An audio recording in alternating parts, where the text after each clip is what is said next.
Black Star Network is here. Hold no punches! I'm real revolutionary right now. Support this man, Black Media. He makes sure that our stories are told. Thank you for being the voice of Black America, Roland. Stay black. I love y'all. All momentum we have now, we have to keep this going. The video looks phenomenal. See, this difference between Black Star Network and Black-owned media and something like CNN. You can't be Black-owned media and be scared. It's time to be smart. Bring your eyeballs home. You dig?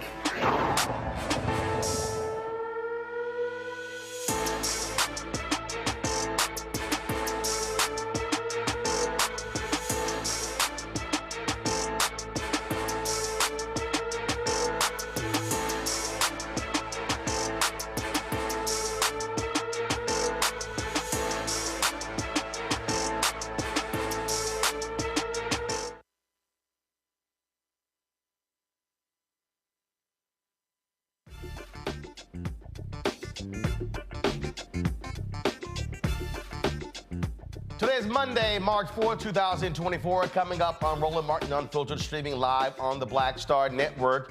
Unanimous decision from the Supreme Court ruling that states do not have the authority to determine whether presidential candidates are eligible to run for office. The Nation Justice Correspondent Elie Mystal will join us to talk about how the justices went further than what the case was actually all about. You also can't believe everything you see on the internet. Conservatives are creating AI-generated content aimed at black voters, showing how they just love Donald Trump. It's all a lie. Plus, NFL Hall of Famer, Pro Football Hall of Famer, Emmitt Smith blasted his college alma mater, the University of Florida, after the school gutted its entire DEI department. Guess what? It's time for black athletes to say, we're not going to schools that don't support DEI. Also, we're talking to the candidates running for the 18th Congressional District in Houston. Congresswoman Shelia Jackson Lee is being challenged by Amanda Edwards. We'll have both of them joining us tonight. Vice President Kamala Harris was in Selma on Sunday commemorating the 59th anniversary of Bloody Sunday. We'll show you some of what she said. Plus, in our Fit, Live, Win segment, we are looking at the disparities in diagnosing black people with Alzheimer's. And Dothan, Illinois City Council meeting tonight. We'll see if the council gets some answers from Mayor Tiffany Henyard on a host of issues. We'll dip into that council meeting live. It's time to bring the funk. I'm Roland Martin Unfiltered on the Black Star Network. Let's go. He's got it. Whatever the miss, he's on it. Whatever it is, he's got the scoop, the fact, the find. And when it breaks, he's right on time and it's rolling. Best believe he's knowing. Putting it down from sports to news to politics. With entertainment just for kicks, he's rolling. It's on go, roll, y'all. It's Roland Martin, rolling with Roland now. He's funk, he's fresh, he's real, the best, you know he's Roland Martin now.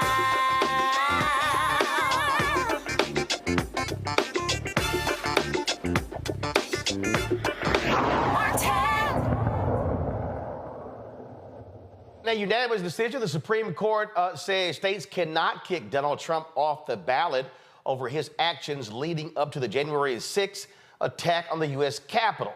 In the unanimous unsigned ruling with no dissents, well, not really, the court reversed the Colorado Supreme Court's decision, which had determined that Trump could not serve again as president under Section 3 of the Constitution's 14th Amendment. That provision prohibits those previously held government positions but later engaged in insurrection from running for various offices. Joining me now is the Justice Correspondent for the Nation, Elie Mystal. Elie, glad to have you here. So, just like the Dobbs decision, the conservative majority actually went further than really what was on the table, correct? Yeah, once again, the only amendment that this Supreme Court cares about is the Second Amendment, and they treat all the other amendments like mere suggestions that they can ignore whenever any other constitutional rule threatens to hurt their daddy, Donald Trump. And so they determined that the only way someone can be held accountable with the Insurrection Act if Congress passes a law. That's not in the Constitution. I thought these were strict constructionist originalists. Yeah, we hope Congress may be able to pass a law, right? Look, what was on the table was whether or not the Colorado State Supreme Court could, on its own authority, exclude Donald Trump from the ballot because of his apparent and legally agreed to violation of Section 3 of the 14th Amendment, which bars insurrectionists from running for office again.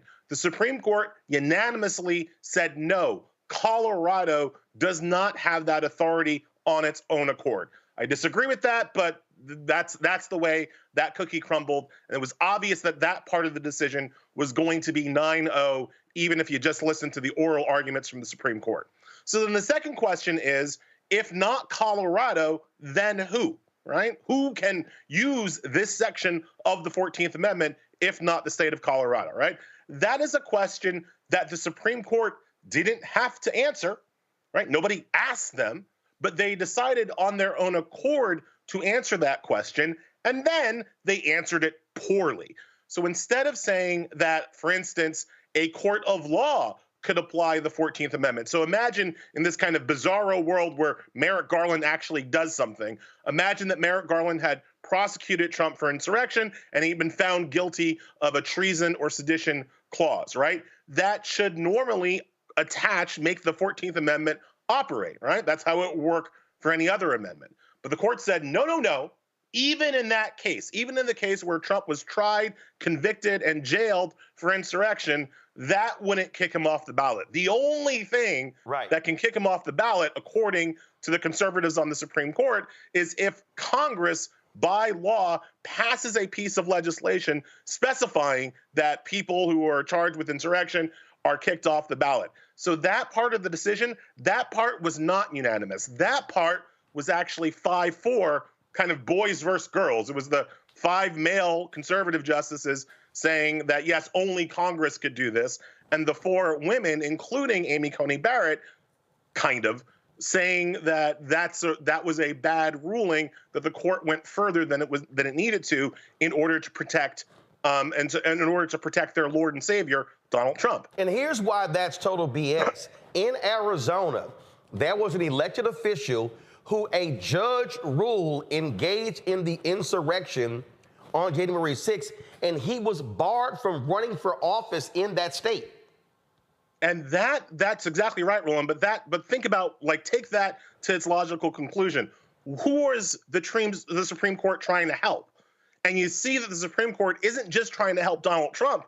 It's trying to help everybody who attacked the Capitol on January 6th. It's trying to help Marjorie Taylor Greene. It's trying to help Jim Jordan. It's trying to help whatever local oath breaker, oath boy, proud boy, whatever white supremacist you want to call it. It's trying to help all of those white supremacists not lose any ability to run for office and continue their coup. That's the extreme part of the Supreme Court's ruling. They could have kind of cabled it just to Donald Trump, but no. The 5 conservative men said, we're trying to make the world safe, make government safe for all of the rest of the white supremacist insurrectionists, should they wish to run for office in the future. That's the real upshot of today's ruling. Here's also why the ruling is utter BS. Let's say Donald Trump was in his 3rd year in the Oval Office and engaged in an insurrection. The Supreme Court is saying that Congress has to pass a law. The only way the law becomes effective is if the president signs it. So what they're saying is that the person who engages in the insurrection could actually just veto the bill, and then it will require 2/3 of Congress to override the veto. That's nuts that Congress gets to pass a bill that the president would have to sign to hold him accountable, and he could run again. Do you see how the fix is in? I mean, you're exactly right. So, what do we take from that information? And what I take from that information is that the fix is in, and the Supreme Court is 100% in the tank for not just Donald Trump personally, but his entire white supremacist movement.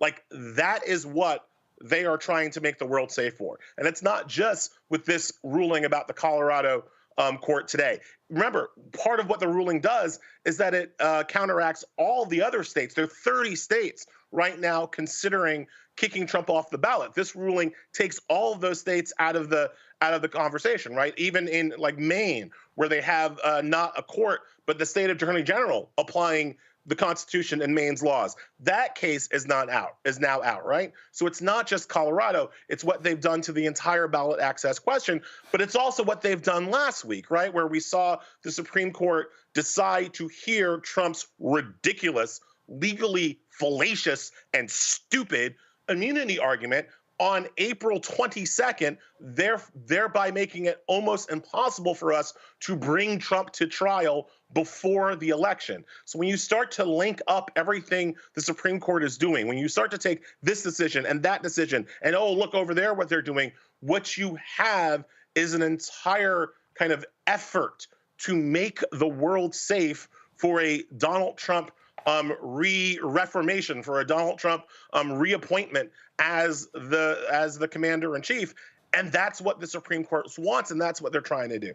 Looks like Fox News right-winger Will Cain isn't too happy with you. He tweeted this earlier where he said, enough with this saving democracy junk. There isn't an institution in our constitutional republic. There isn't an institution in our constitutional republic they won't destroy for power, because you had tweeted anyway, as I said last week, the Supreme Court must be stopped. And so, again, not happy with that. He also had tweeted this here, which I thought was utterly hilarious. Let me pull it up. He goes, here it is. Let's review what must be destroyed to save democracy. Voting, free speech, Constitution, Supreme Court, Electoral College, RFK, no labels, Dean Phillips, rule of law, rural white voters, southern border, separation of powers, privacy, domestic surveillance limitations. What else? Well, I say Fox News. I mean, look, Will Cain always looks dumb whenever somebody forces him to act without reading Skip Bayless's crib notes. And, right? he's a so-called lawyer. Like, all Will Cain can do is read what Skip Bayless tells him to do and kind of make statements based on that, right? So he's clearly an idiot. But he didn't read my article, right? Because if you read my article, what I said in that article about the Supreme Court needing to be stopped is that we, the people, need to take every shred of power that the Supreme Court still allows us to have, which is not that much, every shred of power that the Supreme Court allows us to have, to stop them from remaking the law in Trump's and the white supremacist image, right?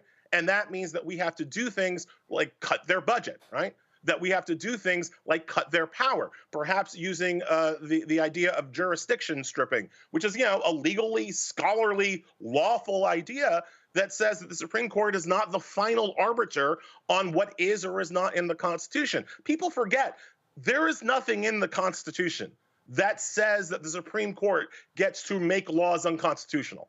That power was invented by, wait for it, the Supreme Court itself in 1803 in a case called Marbury v. Madison, where it called onto itself the power to declare laws unconstitutional. That wasn't in the original Constitution. That wasn't what James Madison and Alexander Hamilton imagined when they wrote that thing. So this idea that our Supreme Court should have so much power is different than every other country on the planet, but also different than what the Constitution itself calls for. The Constitution says the Supreme Court should exist. It does not say that the Supreme Court has the final say on what's in the Constitution. And what I'm advocating for is for people to wake up and realize that and stop letting these 9 unelected, unaccountable rulers lord over all of us with their fake power. But let's also keep in mind that you have a Supreme Court that decides whether it should recuse itself from any case, and you have a Clarence Thomas whose wife was very much involved in trying to overthrow the election result, sitting in judgment and not recusing himself. But in an earlier case, Judge Ketanji Brown Jackson, I think it was the Harvard admissions case, chose to recuse herself. A perfect example how liberals want to play by a set of so-called rules where conservatives go, damn the rules, we got ultimate power. Right? No, I always say that liberals think they're playing chess, right? And they're going to have all the pieces, and they're like, rook to E7, and that's right. And Republicans take the chessboard, fold it in half, and start bashing liberals on top of the head. I mean, like, I won the game, yo. And liberals are like, oh, that's not in the rules. Your king was knocked over. You've technically lost. Republicans don't care. Republicans are winning through force. And as long as the liberals keep ceding the ground and backing up and ceding the ground and waiting for a rule book to fall out of the sky to protect us, we will continue to lose. The Supreme Court has a budget that is set by Congress. It can be cut. The Supreme Court has a power that's limited by the Constitution. It can be cut. And until we start doing these things, these Supreme Court justices will keep wafting around the country as if they own the place. Last point here, this tweet went out, and I think it is appropriate. This person said, nobody has ever been more right about anything in the history of America than Hillary was right about the importance of the Supreme Court in 2016. And there were so many Democrats, so many progressives who chose to sit on their ass, stay at home because they were pissed off at her, saying that they didn't like her and they didn't like this, and she mentioned predators, she was this, that, and the other, and she didn't go hard enough against her husband, and all this sort of stuff like this. And what ends up happening? Conservatives get 3 Supreme Court justices. They block 100 federal judgeships from Barack Obama. And what do we get? Affirmative action decision, this decision, Roe v. Wade being overturned, and all because, let's be clear, there were some people, black, white, Latino, Asian American, men, women, gay, straight, who were like, Hillary, I just don't get it. And Republicans were like, we got no problem electing the thug because he's going to do what we want him to do.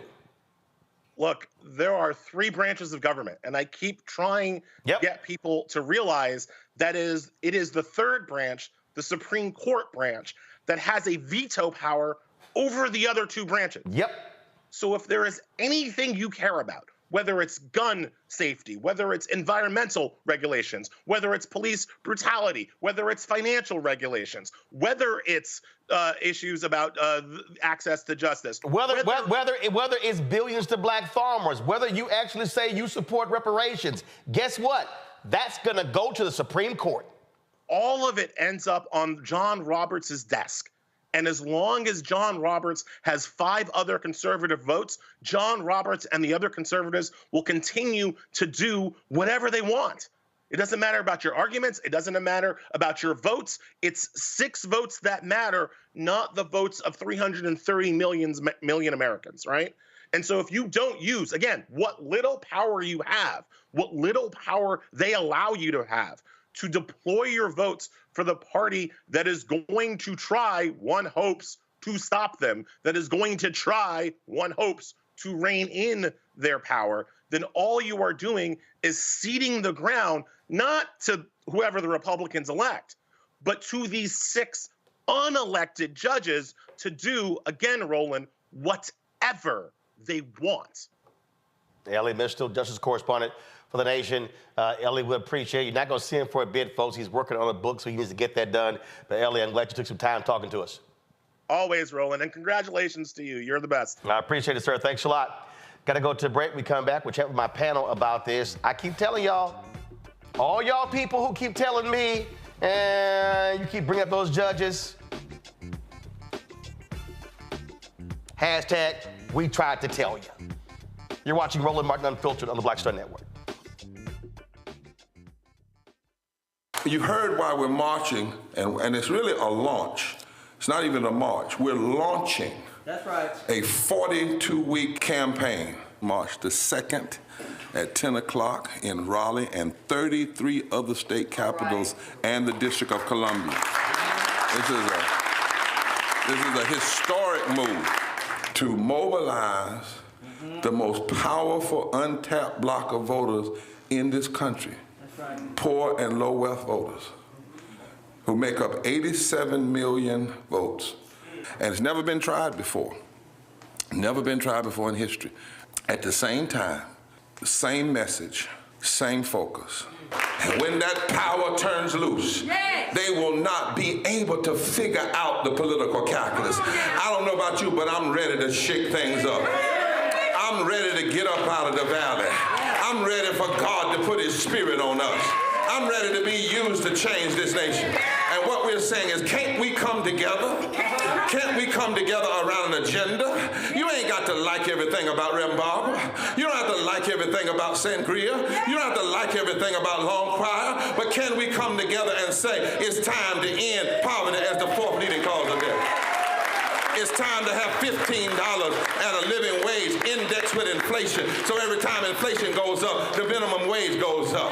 It's time to have health care for all. It's time to fully fund public education. Can't we come together? It's time to protect women's right to women's health. It's time to have affordable housing for everybody. It's time to stop the proliferation of guns. Ain't no way folk ought to be able to have more guns than they have food, more guns than they have meat on their table. That makes no sense. Isn't it time for division to be ended and love to take over? Can't we organize around that? Look at your neighbor and say, neighbor, I don't need to like everything about you, but can't we organize for power? Can't we stand for justice? Can't we love everybody for just a little while? Can't we come up out of the valley? Can these bones live?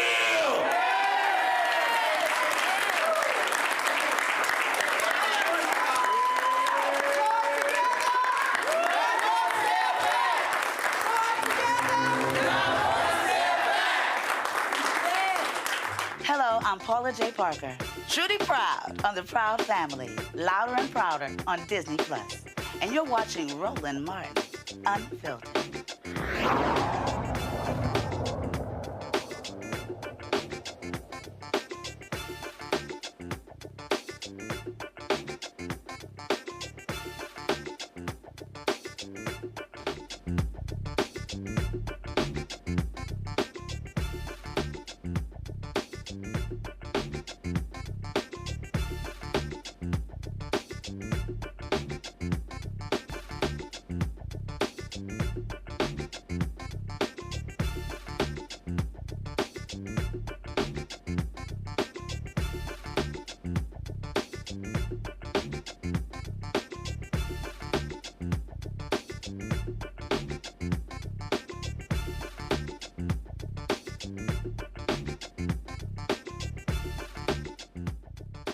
All right, folks, let's go to my panel. Joining me right now is Dr. Julian Malvo, economist, president emeritus, Bennett College, author out of D.C., Dr. Amakongo Dabinga, senior professorial lecturer, School of International Service with American University, also out of D.C., Renita Shannon, former Georgia State Representative out of Atlanta. Glad to have all three of you here.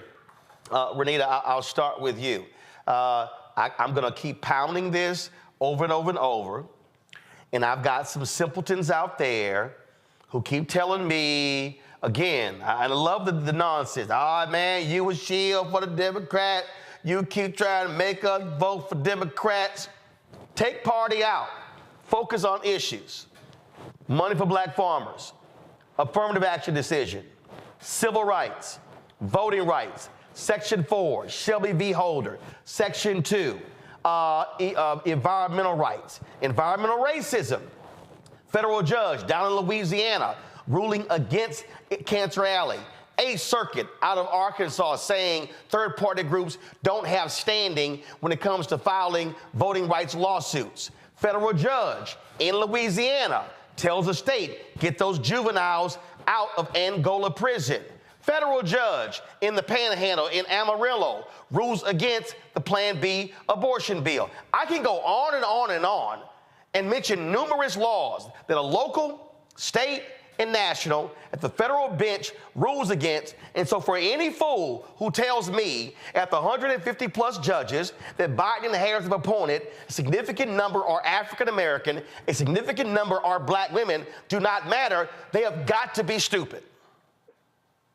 This ruling today is something that is really at odds with what conservatives have been fighting for, because for the last several years or so, they really have been fighting about how states' rights are really important in various different areas, and one of them has been in controlling elections. And so we've seen fights here where conservatives have been making the point that the federal government should not be making decisions on what happens in elections, and that is a job at the state level of the Secretary of State. So this ruling today is very interesting, where you mentioned before that, you know, they went a little further than they should have gone. The Supreme Court went further on the Dobbs decision, and once again, now they've gone further than what they were originally asked, except this time it's going to be at odds with what conservatives want. Now, what I think is very interesting is what Elie talked about, which many of us know and have felt at a visceral level, which is the analogy that he said about the chessboard, where Democrats are thinking that they are playing chess and Republicans really don't care about the rules of the game, and they are just willing to take the chessboard and beat the Democrats over the head. We have got to get tougher. My question is, does the Biden administration understand how important the Supreme Court is? Because many people were asking the Biden administration, President Biden directly, to expand the court when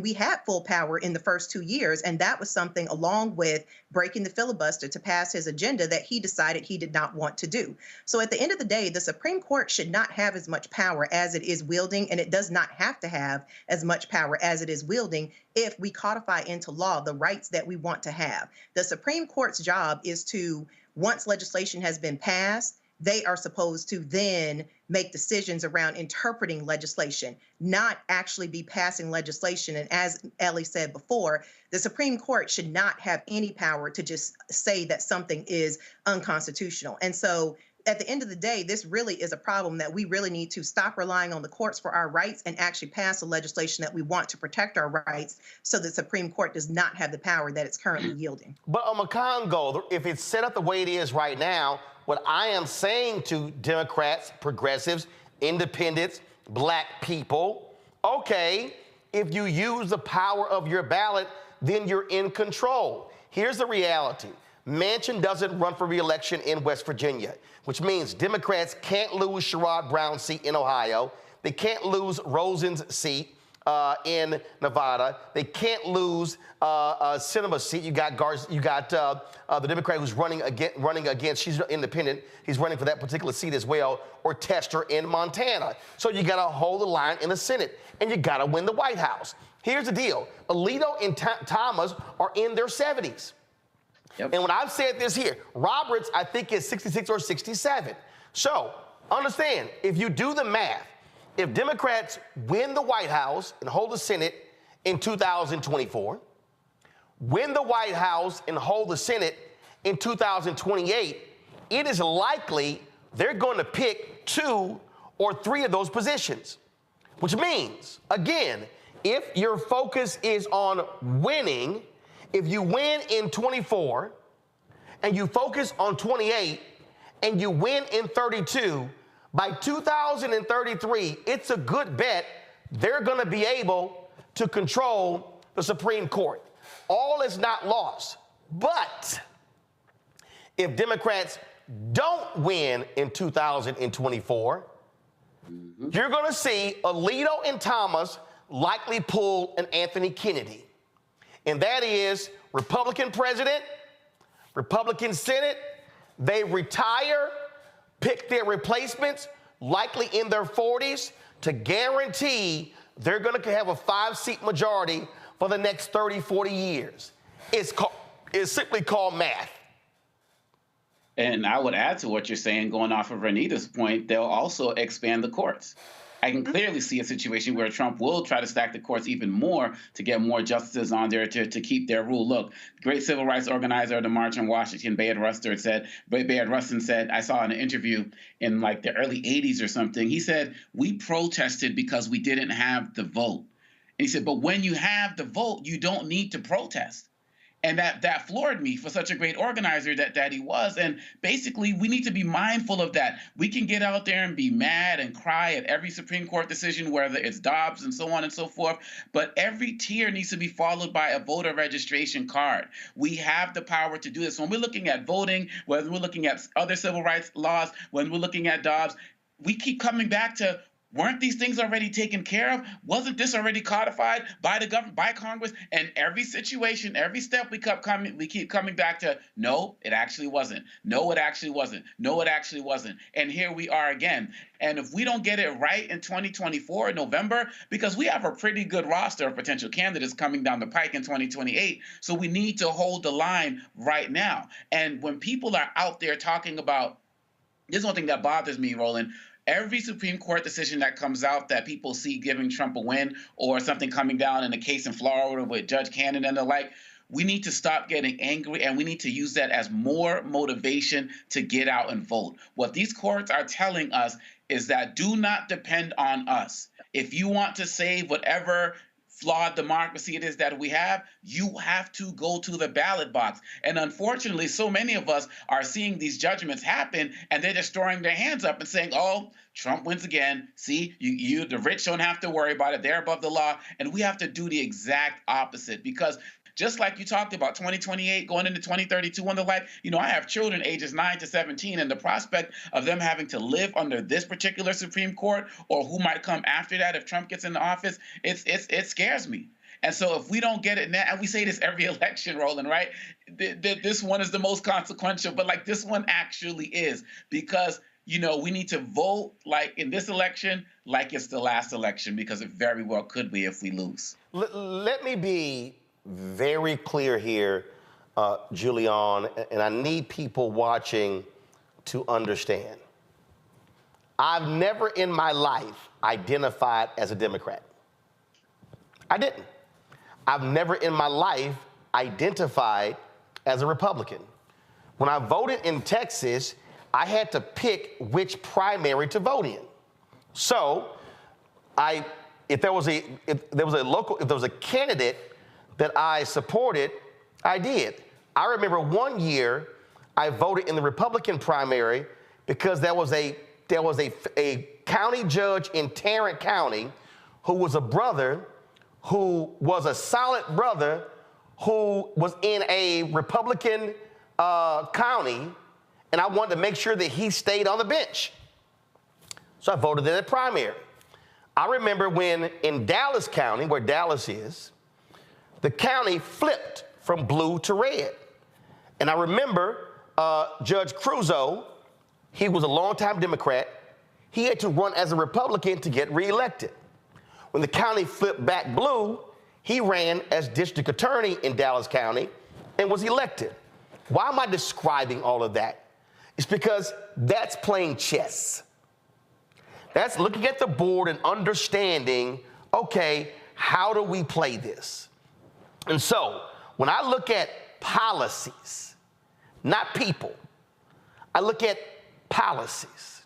When I look at HBCU funding, when I look at housing, when I look at Republicans, how Republicans wanted to cut the $80 billion that was allocated to hire new IRS agents. And the story that Rolling Stone did shows that thousands of rich Americans from 2017 to 2021 just didn't even file taxes. Just didn't even file taxes. They're like, yeah, we ain't got to. And now that the IRS has that money, they now are pulling in billions of dollars. Now, I'm looking at who fought the IRS agents, Republicans. Who fought for the money? Democrats. If I'm looking at who is understanding climate change, Republicans fight against it. Democrats fight for it. If I look at who fights ballot drop boxes, Republicans are against them, Democrats are for them. If I look at who supports voter ID, who supports closing voting locations, who passed laws so you couldn't hand out water while people are in line, Republicans voted for those bills, Democrats opposed them. So I, as somebody who looks at policy, can sit here and go, I want to make sure that these crazy, rabid MAGA Republicans are not in power. And so if you have Democrats who are not perfect, who do not get 100% score rating on everything, but when it comes down to those two, who is likely going to side with I stand in black people, it's going to be Democrats. So I'm now sitting here going, if it means having progressive black and black female federal judges, I need Democrats to control the Senate and the White House. And do the math.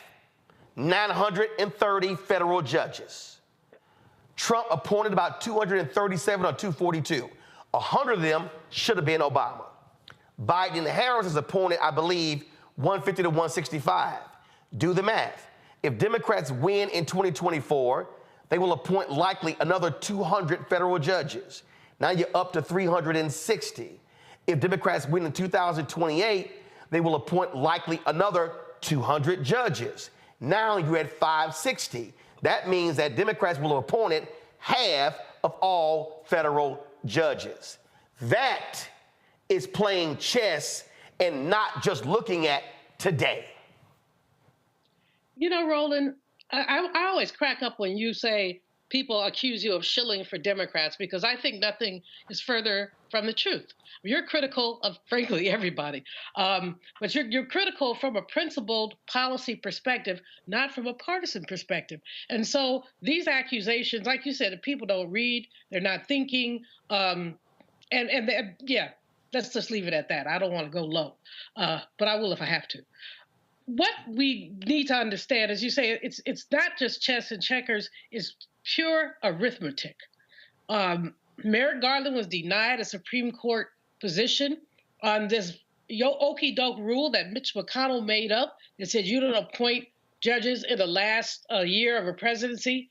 BS. And then they fast-tracked little Amy Coney Barrett in the last couple months of the Trump presidency. So, you know, these folks, as Elie said, they don't believe in rules unless they're making them or breaking them. They don't believe in fairness. And Democrats have the unlikely maladjustment of believing in fairness. I'll never forget being interviewed once with Armstrong Williams, of all people, after the 2016 election. And he admitted to some of the shenanigans that Republicans have pulled to favor Trump. And there was a third woman on this panel, and she said, well, don't you care? It's not fair. He said, I don't care as long as I win. And that's basically what their mantra is. As long as they win, they don't care whether it's fair. They don't care whether it's right. They just want to win. They will swallow their sense of fairness. They will swallow their pride. I mean, you look at, I'm just waiting for little Nikki Haley to start licking Trump's boots. I hope she doesn't. She showed enormous spunk. But what we've seen is person after person after person. Chris Christie, you call the roll. Ron DeSantis, call the man everything but a child of God until he's folded and he said, oh, I endorse the orange man. So basically, we want to play principles. They want to play unfair. And only after the fact do we say anything. Hillary was so right about the Supreme Court. But, you know, there's so many people who did not care, didn't think the court made that much of it, didn't like Hillary. Tell people that she's not coming to your house. Don't worry about it. You know, we basically are not being strategic. And it is very late in the game. It's March. We've got another 7-8 months before the election. It's March. And, you know, people are still sitting here dithering about whether Biden is too old. They're dithering about, you know, the border. The Gaza thing is very important, but do you really think that the orange man will do better with the Middle East than Biden will? Do you really think that he'll do better with the border than Biden will? Democrats are flawed. People are flawed. Parties are flawed. But what we know, and I've voted, well, I don't think I've ever voted for a Republican, actually, to tell you the truth. It's just my hand just kind of locks up or something. But I voted for independence. You know, I voted, you know, off ballot. In local elections, Oh, I still haven't voted for a Republican. But by and large, we have to look at issues and not at parties. We look at issues and go down the list, as you just did with HBCU money, with what's happening with poverty. What's happening with poverty? Child tax credit blocked. All kind of things blocked by MAGA Republicans and their acolytes who know better. That's the worst part about it. Know better, but won't do better. Mitt Romney, decent enough guy, I couldn't vote for him, but he, rather than fight the orange man, he says he's not going to run for another term. We see so many so-called principled Republicans throw their hands up and say, oh, I don't want to fight like that. Well, how do you want to fight? How do you want to go down? How do you want to go out? Because what we're going out, basically destroying our country. So let me, I saw this earlier today. Actually, I'm going to do this here. I'm going to take a break. We're going to come back and pick this conversation up. Folks, you're watching Roland Martin Unfiltered on the Black Star Network. Support us in what we do. Folks, ain't nobody else having this real conversation. Ain't not MSNBC, not Morning Joe, not Nicole Wallace, not none of them. And so support us in what we do. Join our Bring the Funk fan club. Your dollars allows us to be able to fund this show, fund the other shows of the network, to be able to do the work that we're involved in. Send your check and money order to P.O. Box 57196, Washington, D.C. 20037-0196. Cash App, $RM Unfiltered. PayPal, R Martin Unfiltered. Venmo is RM Unfiltered. Zelle, Roland at RolandSMartin.com. Roland at RolandMartinUnfiltered.com. We'll be right back. For the last 15 or maybe 16 years, 18 years, I'll say, since when I moved to LA, I hadn't had a break. I hadn't had a vacation, probably a week vacation here or there. Right. This year, after I got finished doing Queen Sugar and we wrapped it out, because I knew I had 2 TV shows coming on at the same time, I said, I'm going to take a little break. So I've been on break for the first time, and I can afford it now. Praise God. You know what I'm saying? Right. So I can afford it. I'm like, I can sit back and ain't got nothing to worry about, man. But this was the first time in almost in 2 decades that I've actually had time to sit back and smell the roses.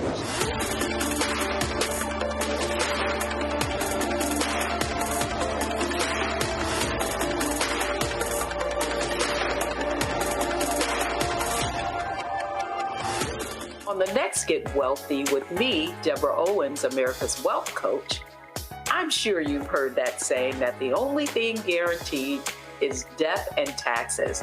The truth is that the wealthy get wealthier by understanding tax strategy.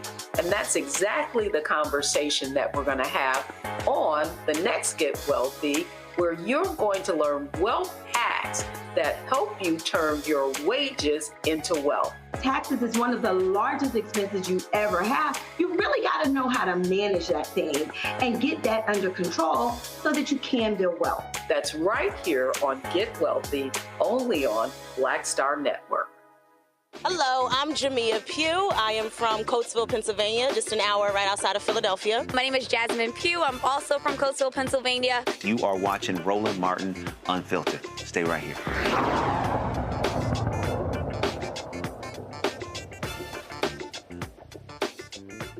All right, folks, Mark Cuban, of course, longtime owner of the Dallas Mavericks, gave this quote here to Bloomberg for an article. Actually, I love it.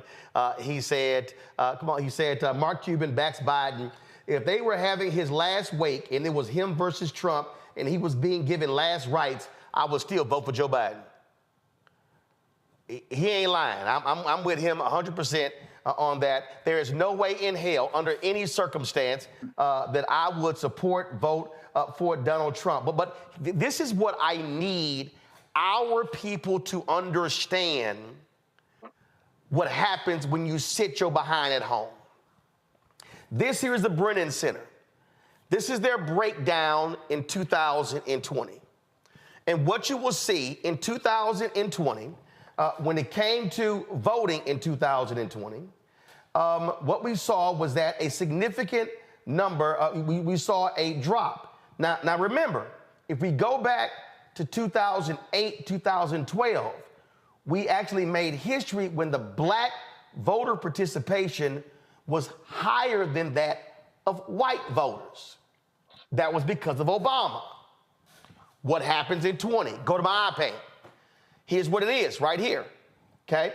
2020 election. 70.9% of white voters cast ballots. 58.4% of non-white voters cast ballots. That means, it shows here, 62.6% of black people voted, 53.7% of Latino voters voted, 59.7% of Asian Americans voters cast ballots.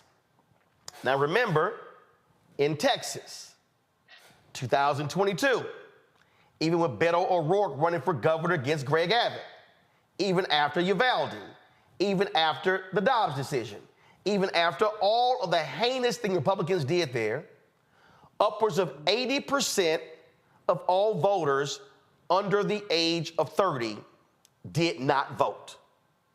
And so when y'all hear me make the argument that black people, because we only make up 14% of the country, we can ill afford to be at 62.6%.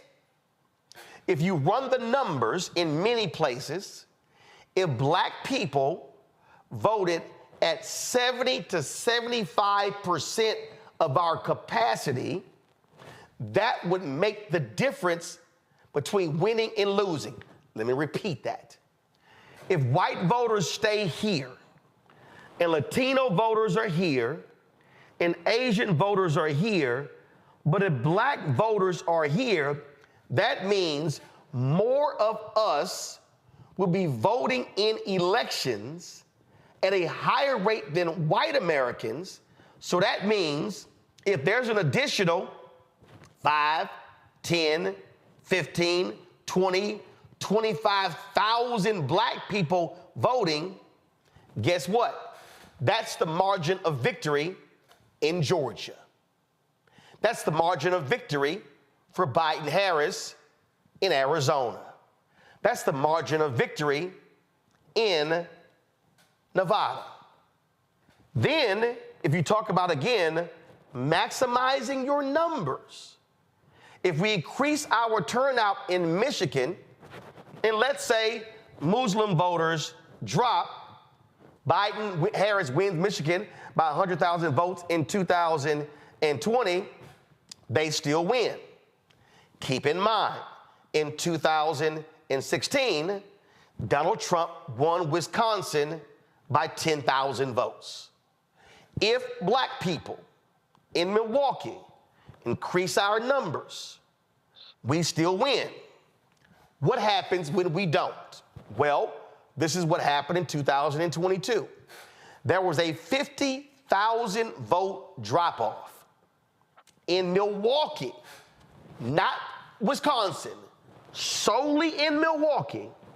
There was a 50,000 vote drop-off in Milwaukee from 2018 to 2022.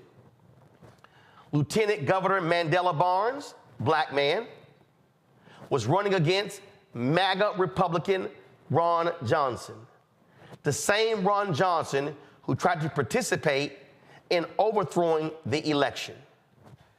Mandela Barnes loses to Ron Johnson by 26,000 votes.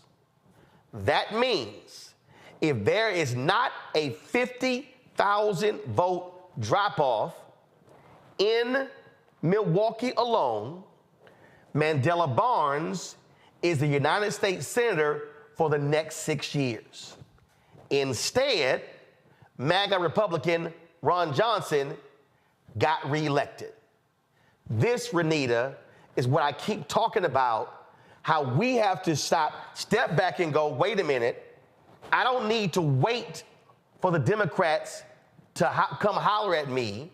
We've got to have black organizations on the ground driving our voting, because black people in Wisconsin ain't getting nothing from Ron Johnson, and because a U.S. Senator's vote is not just about his state, Ron Johnson's MAGA Republican vote impacts black people on all public policy matters, and it would be a different vote if Mandela Barnes was there and not Ron Johnson.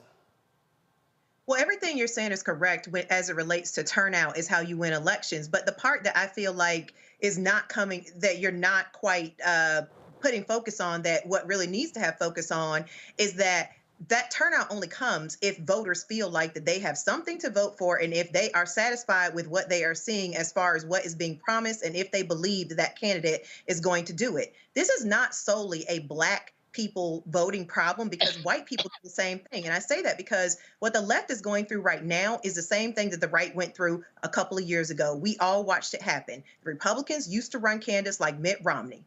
When Trump showed up on the scene, he was able to activate an entirely new voting base of white people who previously were sitting at home and were not voting. Millions of white people who were not voting because they did not see themselves reflected in the candidates that were on the ballot. When the Republicans saw how successful it was to move forward with Trumpism, they all turned into a bunch of Trumps. And now you don't see them running candidates like Mitt Romney. And it's probably one of the reasons why he is retiring, because it's getting harder and harder to stay. So I bring that all up to say, just like the right had to learn, you got to have candidates who are reflecting the base of your party and your coalition and proving every day that you are serious about doing the things that you have been elected to do. And you can't have inconsistencies when people are able to check your record. The left has got to learn that as well. And I think that we are right in the process of that happening. I guarantee you, if Republicans ever went back to running candidates like Mitt Romney, they would lose too. So this is not solely a Black problem of Black people not voting.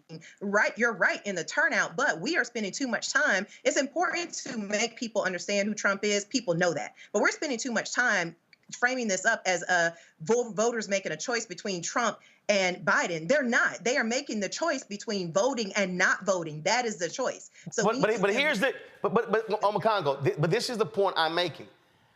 I ain't dealing with white people. I ain't dealing with Latinos. I'm not dealing with No. Follow me here. I don't have white folks in my equation, Latinos or Asians. What I have in my equation are what we as Black people care about. So when I'm talking about turnout, I'm also talking about Black candidates. I'm talking about how they're going to vote. I'm talking about understanding and looking at power. When I look at, and again, I know what they're saying privately. Chris Christie, Rudy Giuliani, all of them, they couldn't stand Trump, Congo. Yep. They knew he was the idiot, but they understood power. And what I am arguing is, and what I'm speaking about ain't just Biden and Trump. Sherry Beasley loses by 401 votes as the Chief Justice of the North Carolina Supreme Court. Had Sherry Beasley won, Democrats would have a 6-1 majority on the state Supreme Court. Why does that matter? Because by them controlling the state Supreme Court, they get to stop the madness of the Republicans in the legislature. And so, if we look at, again, our voting power, I'm looking at what can we stop. I'm not interested in complaining after the fact. It's Black people right now in Louisiana who are complaining about Governor Jeff Landry. But guess what? Look at the numbers of turnout. And so turnout means that I am voting not just for person or for party. Yes, I'm voting against evil because of what it may do, and I'll give you an example. President Obama, Congo, wins North Carolina by 14,100 votes in 2008. The Obama coalition stayed home in 2010. North Carolina used to have one of the lowest voter participations. It was at 78% in 2008. What did they do? They stayed home in 2010. Republicans took over the legislature, began to pass voter suppression laws. Here we sit some 16 years later, and in North Carolina, they are still trying to claw back to where they were in 2008. I'm saying we gotta be thinking multi-year, multiple battles here, and not stay at home. Congo, go ahead. Well, absolutely. I think one of the challenges, we definitely have to talk about, appeals of candidates and the like, but Republicans fall in line while Democrats wait to fall in love. And I think too often Democrats have this mindset of, I don't really love the candidate, so I'm not really going to mess with them. And they're not thinking strategically enough. And so even if Mandela Barnes wasn't somebody who people felt was, a charismatic enough candidate or wasn't really going to represent their issues, the courts are an issue. Voting rights is an issue. Look where we are with Dobbs now and other areas like that. Those are issues that we could have had principled enough people in the Senate or, who we could have had, to get to the Supreme Court and other areas if, Hillary came into office, who could have prevented some of the major challenges that we're dealing with right now. And furthermore, when you talk about the Brennan Center report, they talk about that, what they're calling, that voting gap, that racial voting gap. And they're talking about since Shelby v. Holder, came into place in 2013, right, the disparity between white and black voters has started to grow in ways that have been worse since before Obama came into office. And so, again, that's also a court's decision. And so too many times in our community, we find ourselves confronted with things that if we developed a certain level of sophistication enough, we could understand that if we tackled these things in the past, we wouldn't have to deal with them now. Like what you talk about in Milwaukee, where 50,000 people just don't show up, or you talk about 2010 in North Carolina, these are issues that are leading towards real problems now. And so on some levels, given everything we've had to deal with the courts, just in the last 2 years alone, we have to develop a certain level, like Hillary talked about. We have to be a kind of single-minded voter as it relates to what's coming forward in 2024. We can talk about, Palestine and issues relating to Biden's policies there. We can talk about issues relating to healthcare and other things. But who is going to be in power to create a court system that's going to affect our agenda for generations? Period, bottom line. And that's where Republicans have always been. And I appreciate what Renita's saying in terms of, what the Republicans went through and how they switched their candidates and all of that type of stuff. I understand what she's saying, and we need to go through that a little bit as well. But when we're dealing with this existential threat to our very well-being in this country, there's a certain level of, and I'm not saying compromise principles, but there's a certain level of strategic mindset that we need to have and who we're going to put in office, period, bottom line. And so we got to increase the numbers if we really want to take part in this American experiment. Julian, again, I'll use an example. I was there on the ground for the special election in Mississippi, where Mike Espy lost to Senator Cindy Hyde-Smith by 65,000 votes. And there were a significant number of black people in Mississippi who were eligible but did not vote. And not just them, there were a lot of poor white people, eligible but did not vote. But I'm gonna take them off the table. If I only focus on black people who did not vote, that number had those folks voted, had 65% of the black people in Mississippi who did not vote voted Mike Espy is a United States Senator. That changes the game in Mississippi. So for me, I'm not sitting here, I'm not having a conversation of what white folks doing. What I'm saying is when I look at the numbers and when I look at how we change black participation, black registration, black turnout, if everybody else stays the same, we can win elections across the board. Well, Roland, you've made the point before, and it's useful for us to re-examine that point again about the racism in the Democratic Party and the extent to which many of the Democratic operatives do not pay attention to the black electorate. While everybody has a responsibility to get out and vote, if you look at a Mississippi and a Mike Espy case as an example, who are the operatives? Who was doing GOTV? Who was going door to door? Who was basically telling people? Now, people should not be told you have to vote. but we know where we are. And so it seems to me that all too often the Democratic Party does not pay attention to their base, which is African American people. They do not spend money on African American operatives, on GOTV, on polling, and all of that. Sherry Beasley could have won easily had she done a few very minor tweaks, but she had the white boys from the Democratic Party telling her how to work North Carolina. But that's why, but Julian, that's why I'm arguing that if you're black, send your money to groups like Black Voters Matter who are gonna be on the ground. What I'm arguing is, and again, holding these strategies accountable, but what I'm saying is we've got to also be funding our own institutions who are doing the work. Well, I don't disagree with you about that at all. I think that folks like Latasha, Melanie, these other folks, they're doing the work. And we can't rely on the Democratic Party.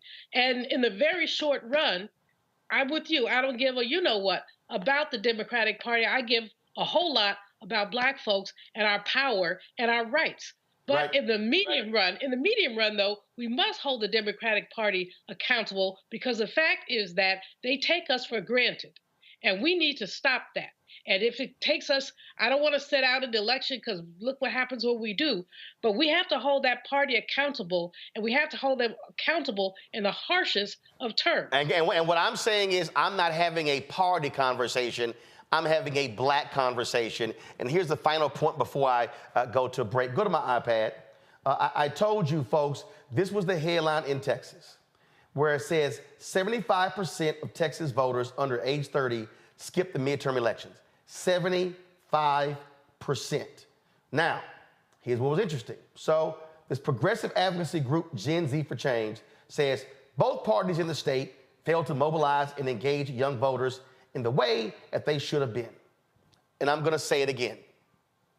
If you're waiting for a party to show up, you're doing the wrong thing. Your interests matter. Your interests matter. And so, if we're talking about 2024, if we're talking about November 2024, I need people to understand that in order to make a difference in 2024, you have to actually care. And if you're in Georgia, North Carolina, Pennsylvania, Wisconsin, Michigan, Arizona, Nevada, those are likely going to be the states that determine who wins the presidency. But I'm also talking about U.S. Senate, Congress, governors, state reps, state senators, judges, DAs, all down the line. We have to understand that our power is literally in our hands if we decide to use it. And if you choose not to vote for whatever reason, shut the hell up. When we come back, we'll talk to the candidates running for the 18th Congressional District in Houston, including incumbent Shelia Jackson Lee. You're watching Roland Martin Unfiltered on the Black Star Network. You heard why we're marching, and it's really a launch. It's not even a march. We're launching That's right. a 42-week campaign. March the 2nd at 10 o'clock in Raleigh and 33 other state capitals and the District of Columbia. This is a historic move to mobilize the most powerful untapped block of voters in this country. Poor and low wealth voters who make up 87 million votes. And it's never been tried before. Never been tried before in history. At the same time, same message, same focus. And when that power turns loose, they will not be able to figure out the political calculus. I don't know about you, but I'm ready to shake things up. I'm ready to get up out of the valley. I'm ready for God to put his spirit on us. I'm ready to be used to change this nation. And what we're saying is, can't we come together? Can't we come together around an agenda? You ain't got to like everything about Reverend Barber. You don't have to like everything about Sangria. You don't have to like everything about Long Choir. But can we come together and say, it's time to end poverty as the fourth leading cause of death? It's time to have $15 at a living wage indexed with inflation. So every time inflation goes up, the minimum wage goes up. It's time to have health care for all. It's time to fully fund public education. Can't we come together? It's time to protect women's right to women's health. It's time to have affordable housing for everybody. It's time to stop the proliferation of guns. Ain't no way folk ought to be able to have more guns than they have food, more guns than they have meat on their table. That makes no sense. Isn't it time for division to be ended and love to take over? Can't we organize around that? Look at your neighbor and say, neighbor, I don't need to like everything about you, but can't we organize for power? Can't we stand for justice? Can't we love everybody for just a little while? Can't we come up out of the valley? Can these bones live?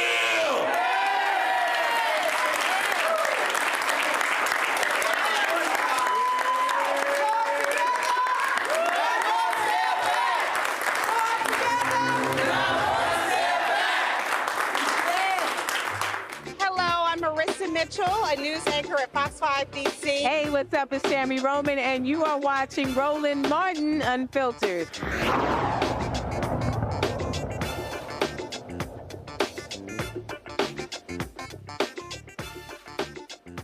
Folks, primaries are taking place all around the country. Democrats and Republicans running. And when you look at most of these elections for Congress and most incumbents, they are running unopposed. But that is not the case in the 18th Congressional District in Houston. Longtime incumbent Shelia Jackson Lee. She is running for re-election, but she's also facing a challenge from former Houston City Councilwoman Amanda Edwards. Those two are battling off in Texas. They go to the polls tomorrow. Challenger Amanda Edwards joins us right now. You were initially running for mayor of Houston, and then Congresswoman Jackson Lee got in the race, and then you dropped out, announced that you were running for Congress. She lost by 30 points to State Senator John Whitmire. He's a new mayor. She's not running for her old seat. So the question is, what are your plans? What do you want to bring to the 18th Congressional District? Because you want them to choose you, not the incumbent. What will you do for the district? Well, first of all, thank you for having me. And I think when I go around the district, what has been resoundingly clear is that people are ready for change. And they're not just looking for everyday change. They're looking for transformative solutions to some of these lingering challenges that they have faced year after year, whether it's access to health care, economic opportunity. If you're talking about housing, many of the issues that are really kind of meat and potatoes issues, people are looking for transformative change, which they can get through policy solutions. I think separate from that, in addition to being able to respond to the existing challenges, people are looking to have a leader who has a vision for the future of this community. So bringing bold solutions to the table and a bold vision that includes everybody in it having the opportunity not just to get by in the community, we want them to thrive in the community, and having a pathway for success for each and every single resident is part of that vision. But I'll ask again, what specifically, again, if you're doing a contrast between you and the incumbent, what will you bring to the district that she won't? Well, one of the things that I think is important to note is that a lot of the change that we're looking for, the transformative change that we're looking for, really requires systems change, policy fixes. And it's not been something that has been the emphasis or focus of the Congresswoman in the past 30 years. We have seen quite a bit of constituent response and advocacy, and certainly you've got to do that too. But I think there is another realm of this role that really requires us to really get serious about systems change. When you look at how infrastructure dollars works in a city like ours that had the second worst disaster in U.S. history, and the fact of the matter, we've set up systems that have failed our people. And so I want to implement systems change through policy. But I got to ask you, though, when you say that, because we understand how it works. And so if you're getting congressional dollars, typically they're coming back to states and community development block grant funds. And then that's going to the Republicans in Austin. We saw what happened with hurricane money that came to the state, and Harris County got screwed out of $1 billion. And so you can be a member of Congress and fight for those federal funds, but if the money is going to Republicans in the state, they get to control how it is dispersed. And so how, as one member of Congress, and if you get elected, you're going to be a backbencher, how do you actually create that change? So you've highlighted exactly what I'm talking about. That system is flawed. It doesn't work. And so having and redesigning a system that doesn't send the money to GLO. You don't have to send the money to GLO. We can legislate something different, a different system in the first place. Why introduce the politics of Texas into a space like what's needed on the ground in Houston as it relates to infrastructure investment? I'll back up. Why do we even have to sit here every time there's a disaster in this country? Every year that there's a disaster, there's a new law that has to get passed, new rules that have to get promulgated. Meanwhile, you've got residents who need answers immediately that you cannot provide because we've designed a system that doesn't make sense.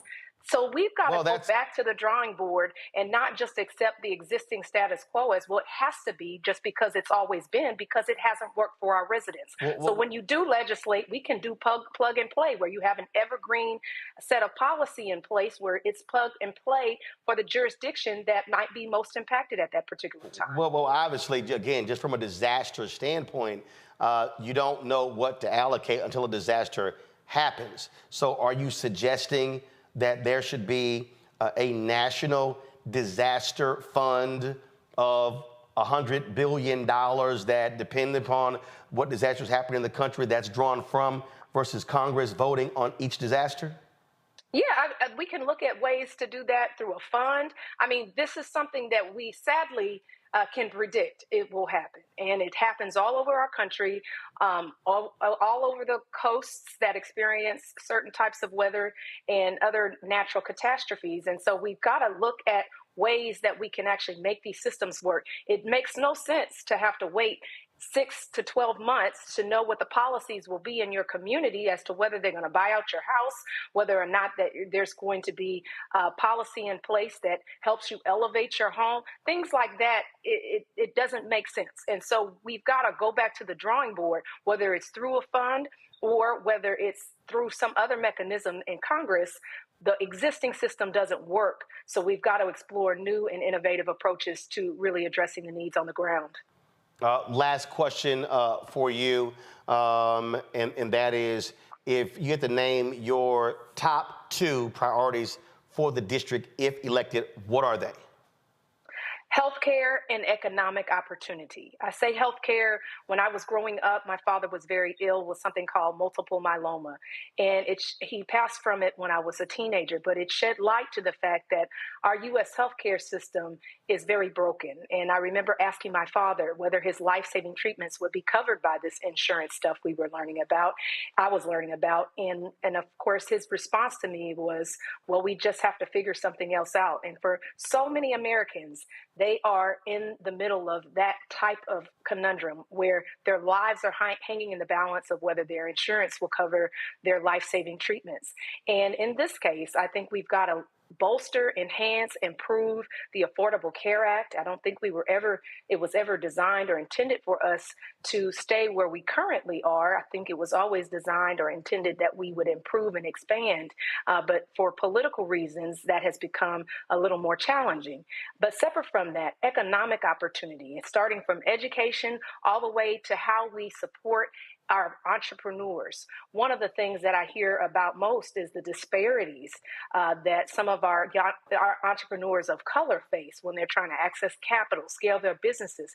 So in addition to the support that we see with the SBA, one of the things that we could be doing is, and we learned this lesson during the pandemic, instead of just, when they were trying to issue PPP loans out and they went through the traditional banking institutions, we saw Shake Shack get 10 million, and then mom and pop shops had to close their door, those on Main Street. And so what they did was wise up and say, hey, well, how do we better connect the resources to the types of mom and pop shops, Main Street businesses that need these resources most? And that came by way of connecting with CDFIs, or Community Development Financial Institutions. Well, actually, truthfully, that actually happened after the 2020 election, when Biden-Harris got in. Democrats then controlled the House and the Senate, and then they worked through that. We were involved in that with the National Bankers Association and CDFIs, and so that actually happened when, again, when they actually took over.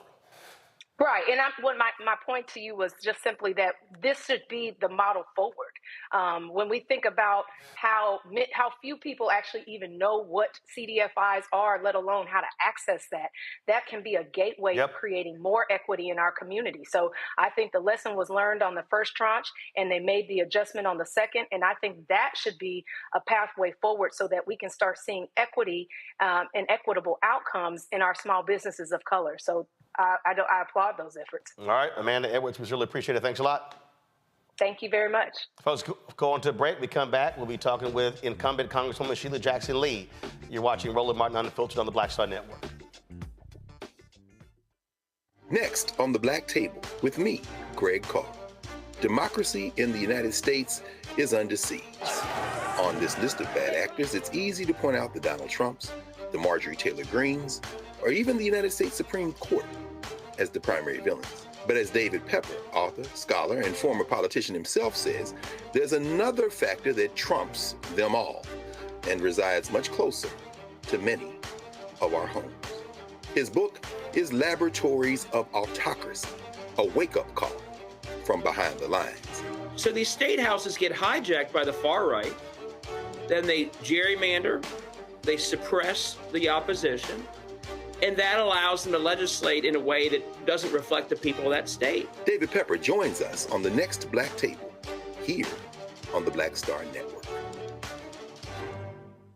When you talk about blackness and what happens in black culture, we're about covering these things that matter to us, speaking to our issues and concerns. This is a genuine people-powered movement. There's a lot of stuff that we're not getting. You get it, and you spread the word. We wish to plead our own cause.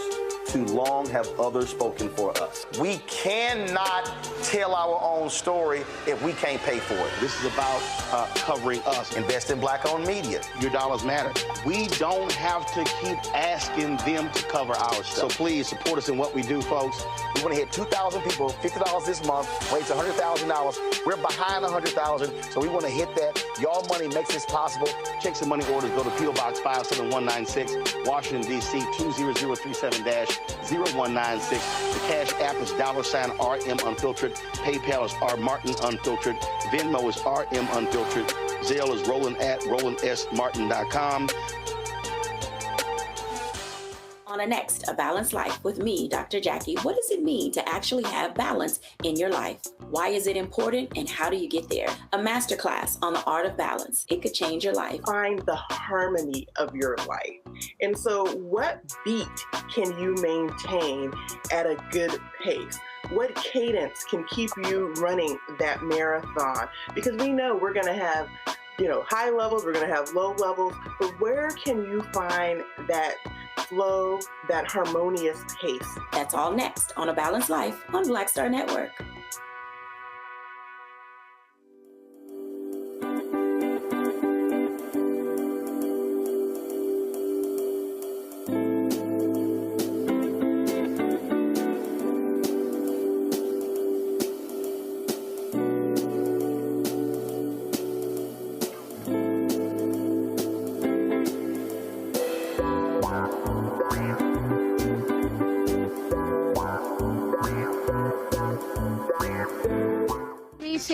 And you know what you're watching, Roland Martin Unfiltered.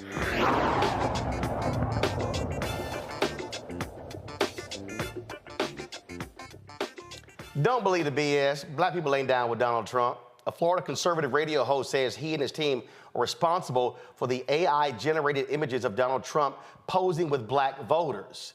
They've been posted on social media. The images were created by Mark Kay, one of a dozen discovered by BBC Panorama. These fake images of black Trump supporters generated by artificial intelligence are one of the emerging disinformation trends ahead of November's presidential election. This goes to show you, Congo, they cannot attract black people, and so they got to create fake black people. And if you look at one of the photos, one of them has too many fingers in it.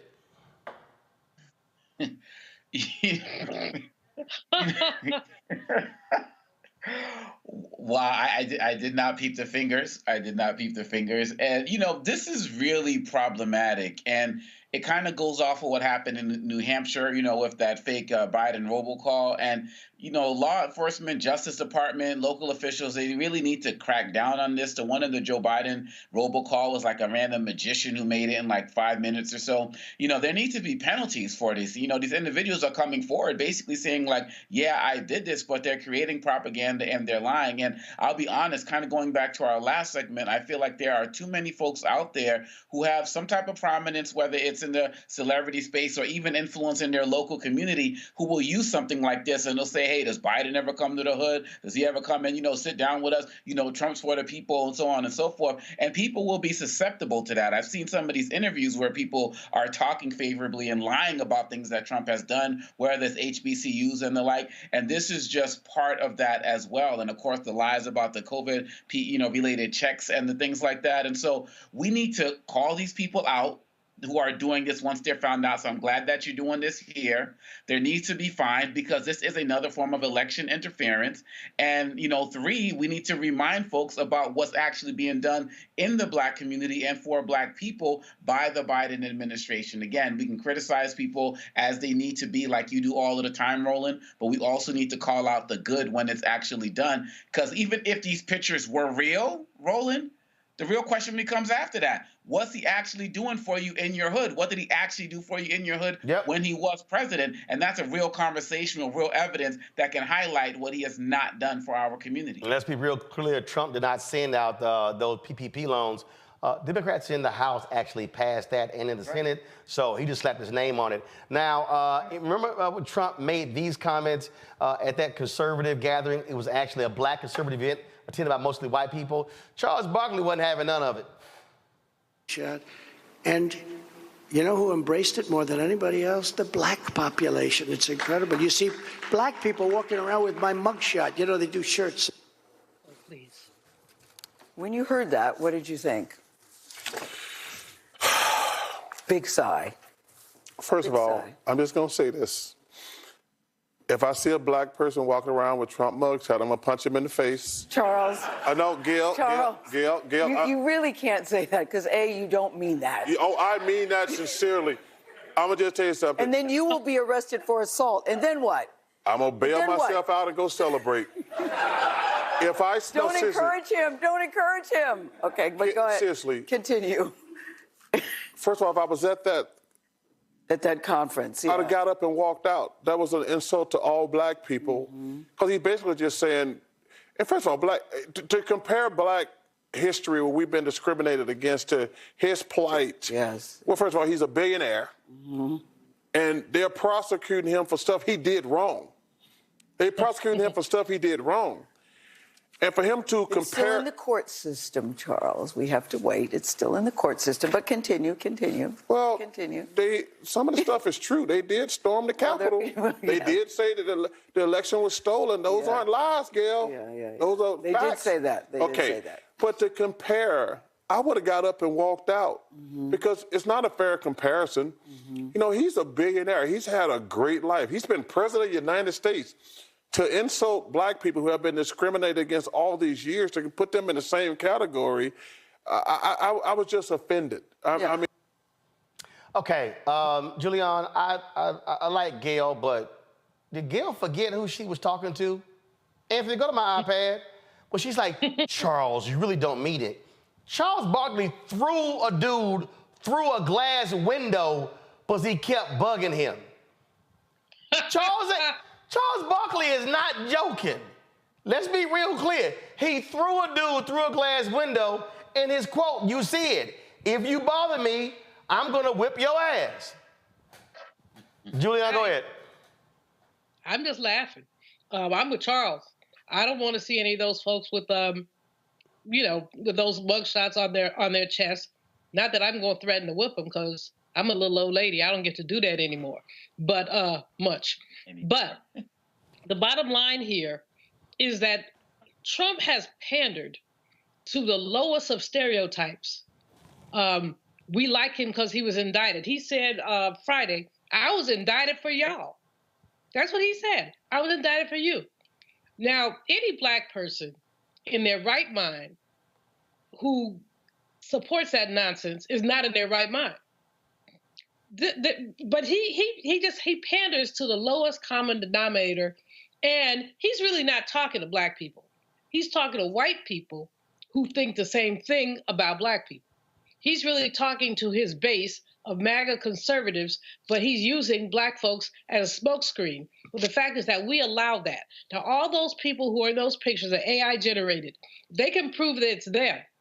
They ought to sue, because their likenesses were misused. I know that AI is a whole area that I'm not going to touch because I don't fully understand it, but we do know that you can manipulate images, you can manipulate voices, and they've done quite a bit of this. But back to the Orange Man. I really need somebody, Roland, to break this down in terms of, we keep hearing these numbers. 18% of black men say they're going to vote for the Orange Man. I don't believe that data, and I have not seen that data. Well, they say actually, the latest New York Times Siena poll, they actually say 20+% of all black voters are going to vote for Trump. A lot of people have broken those polls down, and they've gone through that. Look, Terrence Woodbury broke down the 2020 election, where he said how Trump did with black men played a role in Tom Tillis, who was a senator, who's a MAGA senator, picking up about 16 to 18% of black male vote, and that played a role in him winning. So at the end of the day, it depends upon the state, because again, and so it's two things. And also, if you have low turnout, obviously those who do turn out, if they're voting for Trump, has a greater impact because low turnout actually amplifies them. Go ahead. But here's the bottom line, though. I mean, whatever the numbers are, a poll is a moment in time. A poll is not election day or the pre-election time, early voting, when people are looking at this. I'm hoping that my brothers, that African-American men, will look at what that man has done for them, which is 0, 0, 0, and pander to the lowest common denominator. And I just don't see, it's very troubling to me that brothers, and I think I've talked about this before, my own sibling, male sibling, voted for Trump in 16, but he didn't in 20, because he said the man wasn't about anything. Well, it took you that long to figure that out when you have 4 sisters. But in any case, he claims that it's partly because of economic empowerment, partly because of his machismo, that attract black men to him. I want brothers to prove him a liar. I want brothers to stand up for values. He hasn't done anything for black people and won't. In fact, he'll continue to vilify, to lie, and thinks that inviting Kanye to Mar-a-Lago or putting out a new sneaker line is going to endear him to black people. It will not. I'm with Charles Barkley.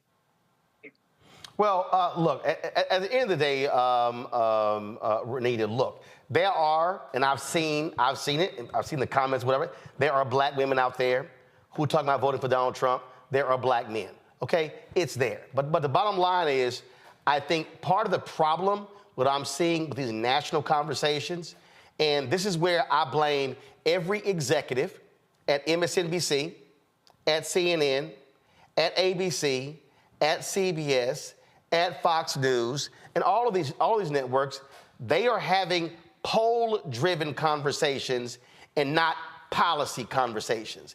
They were having conversations about Biden's age and, oh, he made this mistake, but they were not talking about Trump slurring his words and stuff like that. To me, that's still all the superficial stuff.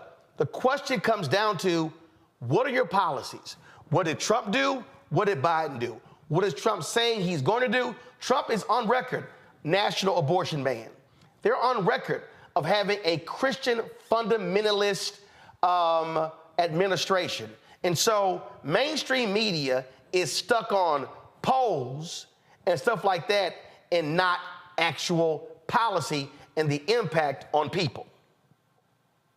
Well, and the one thing that you have to keep in mind with polls, as you said before, it is true. Some Black people are going to vote for Trump. And I, as somebody who has had to campaign to voters, you will never hear me condescend to voters about how they should decide their vote and tell them, you know, what they should or should not be doing, because I just don't. That's what helps us as Democrats lose elections. Those who do vote for Democrats, progressives, and everyone on the left, that's exactly how you lose elections. But I will say, as far as the polls are concerned, one thing that is probably not commonly known, unless you have worked unless you have been a candidate or unless you have worked on a campaign, a lot of people don't realize, but the polls really do not, they don't do a significant or a good job of polling the number of Black people that they need to in order to extrapolate the results. And so for years, no matter what issue you talk about, no matter what issue you think about, whenever they show polling, it typically does not reflect what is the on-the-ground opinion for Black folks. But that's not the goal.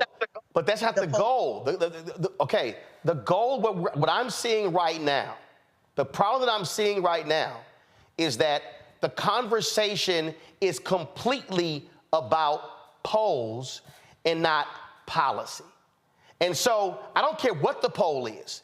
What you now have is Cornell Belcher, who is a Democratic pollster. He's talked about this here.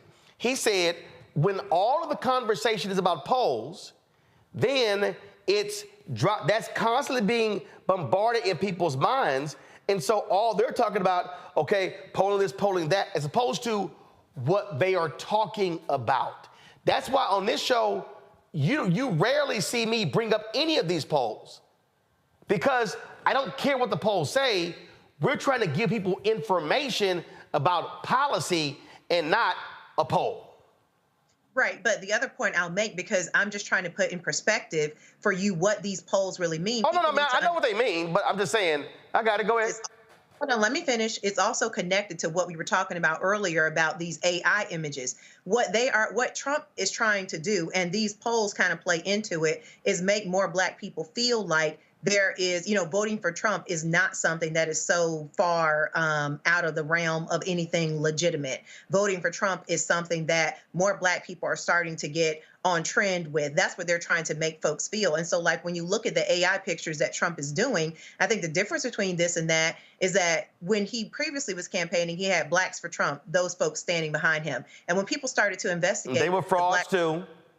Right, I was going to say, right, let me finish. You had the one guy, when you looked into it, he was actually, I saw a documentary where he was allegedly a part of a cult. I mean, he was a part of a cult, probably the most prominent Blacks for Trump person. So with these AI images, what they're trying to do is say, okay, if you don't see yourself reflected in the normal Black for Trump folks that you see at rallies, look at these pictures of Black people who look like you do, who look like your everyday neighbor, or look like who would probably be your friend. Look, they are accepting of Trump. And so I think between the polls and between the AI pictures, what they're trying to do is run a campaign that basically is saying it's not that extreme, or it's not that weird for Black people to be into Trump. So that's why I think it's important to have that perspective for people to understand how polls are constructed and how they are derived. Well, and again, at the end of the day, the whole point is to have conversations not about policy, but about that. Over the weekend, I was going back and forth with some of these crazy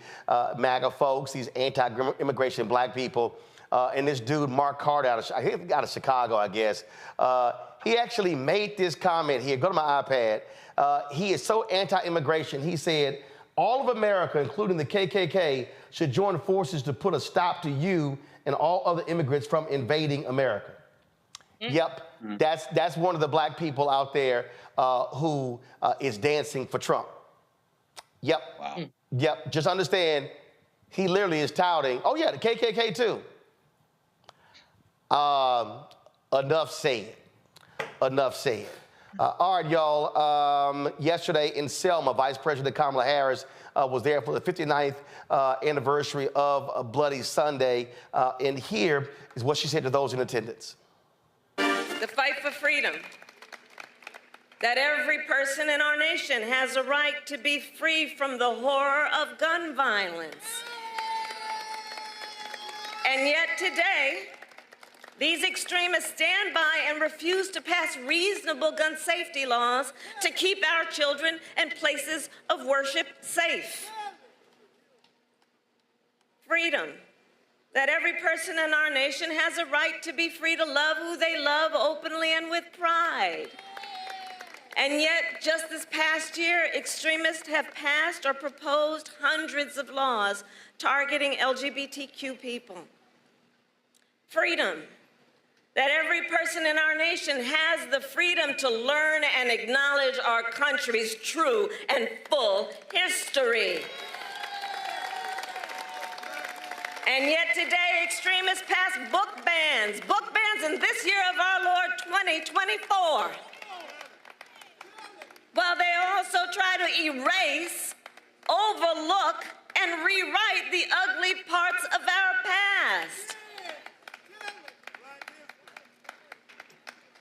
Fundamental freedoms under assault. The freedom to vote, the freedom from fear, violence, and harm, the freedom to learn, the freedom to control one's own body, and the freedom to just simply be. And understand the profound impact these attacks have on the next generation of our leaders. Just last fall, 15,000 young leaders joined me during my Fight for Our Freedoms college tour. And for them, these attacks on freedom are a lived experience. It is their lived experience that extremist leaders have intentionally closed polling places near college campuses and restricted the use of student IDs to vote. That it is Black voters and student voters who are most targeted by anti-voter laws. A lived experience that during the height of their reproductive years, the highest court in our land, the Court of Thurgood, and RBG took a constitutional right that had been recognized from the people of America, from the women of America, so that now this generation has fewer rights than their mothers and grandmothers. She also spoke about the ceasefire proposal on the table between Israel and Hamas. What we are seeing every day in Gaza is devastating. We have seen reports of families eating leaves or animal feed, women giving birth to malnourished babies with little or no medical care, and children dying from malnutrition and dehydration. As I have said many times, too many innocent Palestinians have been killed. And just a few days ago, we saw hungry, desperate people approach aid trucks, simply trying to secure food for their families after weeks of nearly no aid reaching northern Gaza. And they were met with gunfire and chaos. Our hearts break for the victims of that horrific tragedy and for all the innocent people in Gaza who are suffering from what is clearly a humanitarian catastrophe. People in Gaza are starving. The conditions are inhumane. And our common humanity compels us to act. As President Joe Biden said on Friday, the United States is committed to urgently get more life-saving assistance to innocent Palestinians in need. Yesterday, the Department of Defense carried out its first airdrop of humanitarian assistance, and the United States will continue these airdrops. And we will work on a new route by sea to deliver aid. And the Israeli government must do more to significantly increase the flow of aid. No excuses. They must open new border crossings. They must not impose any unnecessary restrictions on the delivery of aid. They must ensure humanitarian personnel, sites, and convoys are not targeted. And they must work to restore basic services and promote order in Gaza so more food, water, and fuel can reach those in need. As I have said repeatedly since October 7, Israel has a right to defend itself. And President Joe Biden and I are unwavering in our commitment to Israel's security. Hamas cannot control Gaza. And the threat Hamas poses to the people of Israel must be eliminated. Hamas is a brutal terrorist organization that has vowed to repeat October 7th again and again until Israel is annihilated. Hamas has shown no regard for innocent life, including for the people of Gaza, who have suffered under its rule for almost 2 decades. And Hamas still holds dozens of hostages for nearly 150 days now.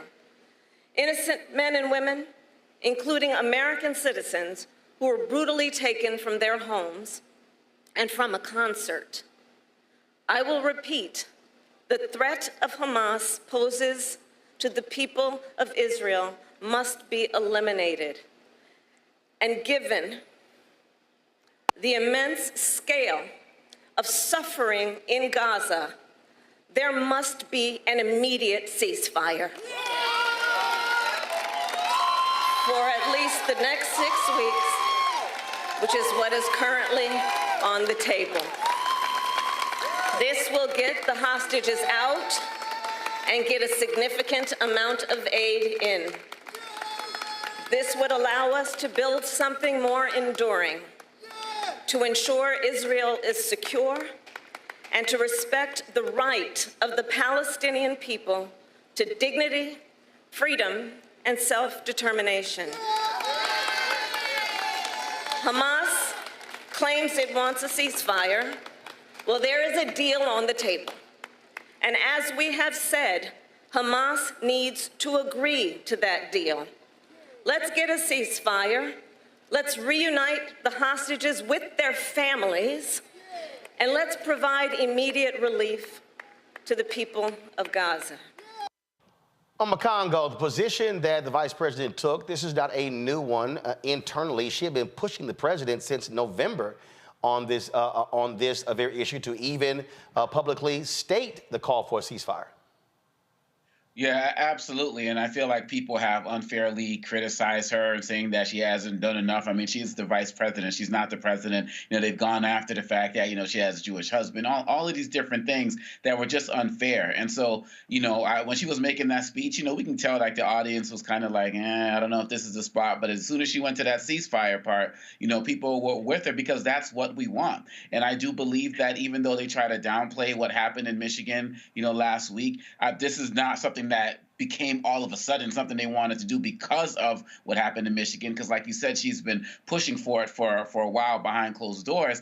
But the fact of the matter is we're getting closer to the election. And when you have 100,000 people who decide to vote that they're not committed, they had to make an immediate step to show that they're committed to doing something different. We see that a member of the Israeli government is coming, you know, Gantz, who's coming later this week, who's going to be meeting with Harris, who's one of Netanyahu's enemies. And, you know, Netanyahu's upset because he's afraid that there might be a type of pivot. And look, I think that it's going to go so far that Biden's going to end up calling for Netanyahu's resignation publicly. And I feel like they need to go hard. There are some people that they've already lost because of what has happened. They are not coming back. But I feel like there are some people who can be swayed to come back to the Biden camp, and some people who aren't sure, they wanted to see where this is going to go, who are going to be pleased by this. And so many people feel it's way too late, but you're there, you're honoring somebody like a John Lewis and a Dr. King and the like. Dr. King said the time is always right to do right, and that's what Vice President Harris did and what she said. Right, Rita? Well, I'm really glad to see the vice president really separate herself more publicly. As you stated, this is not the first time that she has said this, but I'm glad to see her continue to reiterate where she stands, because it can become very easy to say, okay, well, whatever the president says is what everyone in the administration believes. And I know from being an elected official, you always want to speak for yourself, and you don't want voters and the public assuming that you stand with somebody who may have been your running mate. So I'm glad to see her just perfectly articulate exactly how she feels on this issue. And it is important because, as Alma Congo mentioned, what we saw in Mission, 100,000 voters voting uncommitted, that campaign is moving across the country. I'm seeing things here online in Georgia where folks are saying, we don't actually have that here in Georgia, the uncommitted option, but people are talking about skipping the presidential election in the primary, which is the same thing as making the statement of being uncommitted. So that is something that is moving across the country. And so I really, I commend, her making herself clear, because many people, right. She's making herself clear why many people are complaining about how Biden is talking about Gaza while eating ice cream in a very cavalier sort of way. Julian. I applaud the vice president for her statement, and I'm glad that she called for the ceasefire. She's done it before. This is a very public place to do it, and that's why she got the applause. It's overtime for this. Netanyahu is trying to stay out of jail just like somebody else we know, and that's why he's allowing this conflict to go on. There are over 100 people still being held as hostage, but Hamas is basically playing hardball because they want aid. And people are starving. Children are starving. The numbers of people who are starving is just immense. So she was right to call that out, and good for her. I think the more she speaks out, the more people can see that she is of presidential timber. And because you've got, what's her name, Nikki Haley running around acting as if Biden can't make it past his first few weeks of his term. But like Mark Cuban said, I vote for Biden, on his deathbed rather than vote for Trump alive and well. Gotcha. Yep. All right. Hold tight 1 second. When we come back, we're going to talk with Congresswoman Shelia Jackson Lee, who is seeking another 2-year term in Congress. Also, Emmitt Smith goes after the University of Florida over the issue of DEI. Will the athletes follow suit? And so glad to see my man Sinbad, after suffering a debilitating stroke, actually appear in public for the first time. We will show you him speaking as well. You're watching Roland Martin Unfiltered right here at the Black Star Network. Support us in what we do. Join our Bring the Fuck fan club. Send your check and money order to P.O. Box 57196, Washington, D.C. 20037-0196. Cash App, $RM Unfiltered. PayPal, R Martin Unfiltered. Venmo is RM Unfiltered. Zelle, Roland at RolandSMartin.com. Roland at RolandMartinUnfiltered.com. We'll be right back. You heard why we're marching, and it's really a launch. It's not even a march. We're launching That's right. a 42-week campaign. March the 2nd at 10 o'clock in Raleigh and 33 other state capitals and the District of Columbia. This is a historic move to mobilize the most powerful untapped block of voters in this country. Poor and low wealth voters who make up 87 million votes. And it's never been tried before. Never been tried before in history. At the same time, the same message, same focus. And when that power turns loose, they will not be able to figure out the political calculus. I don't know about you, but I'm ready to shake things up. I'm ready to get up out of the valley. I'm ready for God to put his spirit on us. I'm ready to be used to change this nation. And what we're saying is, can't we come together? Can't we come together around an agenda?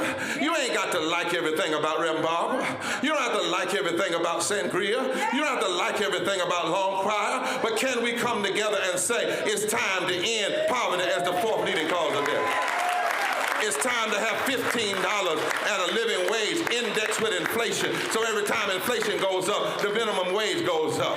It's time to have health care for all. It's time to fully fund public education. Can't we come together? It's time to protect women's right to women's health. It's time to have affordable housing for everybody. It's time to stop the proliferation of guns. Ain't no way folk ought to be able to have more guns than they have food, more guns than they have meat on their table. That makes no sense. Isn't it time for division to be ended and love to take over? Can't we organize around that? Look at your neighbor and say, neighbor, I don't need to like everything about you, but can't we organize for power? Can't we stand for justice? Can't we love everybody for just a little while? Can't we come up out of the valley? Can these bones live?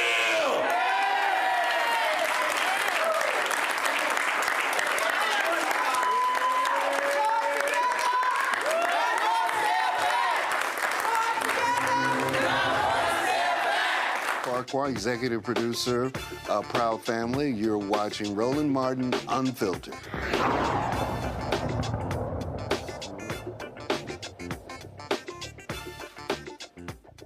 Election day in Texas tomorrow. Earlier we talked with Amanda Edwards, who is challenging Congresswoman Shelia Jackson Lee to represent the 18th Congressional District in Houston, which Congresswoman Lee has represented for the last 29 years. Representative Lee joins us right now. Glad to have you back on Roland Martin Unfiltered. What are your priorities for the 18th Congressional District if you are reelected? Well, Roland, thank you for having me, and thank you to all of your viewers.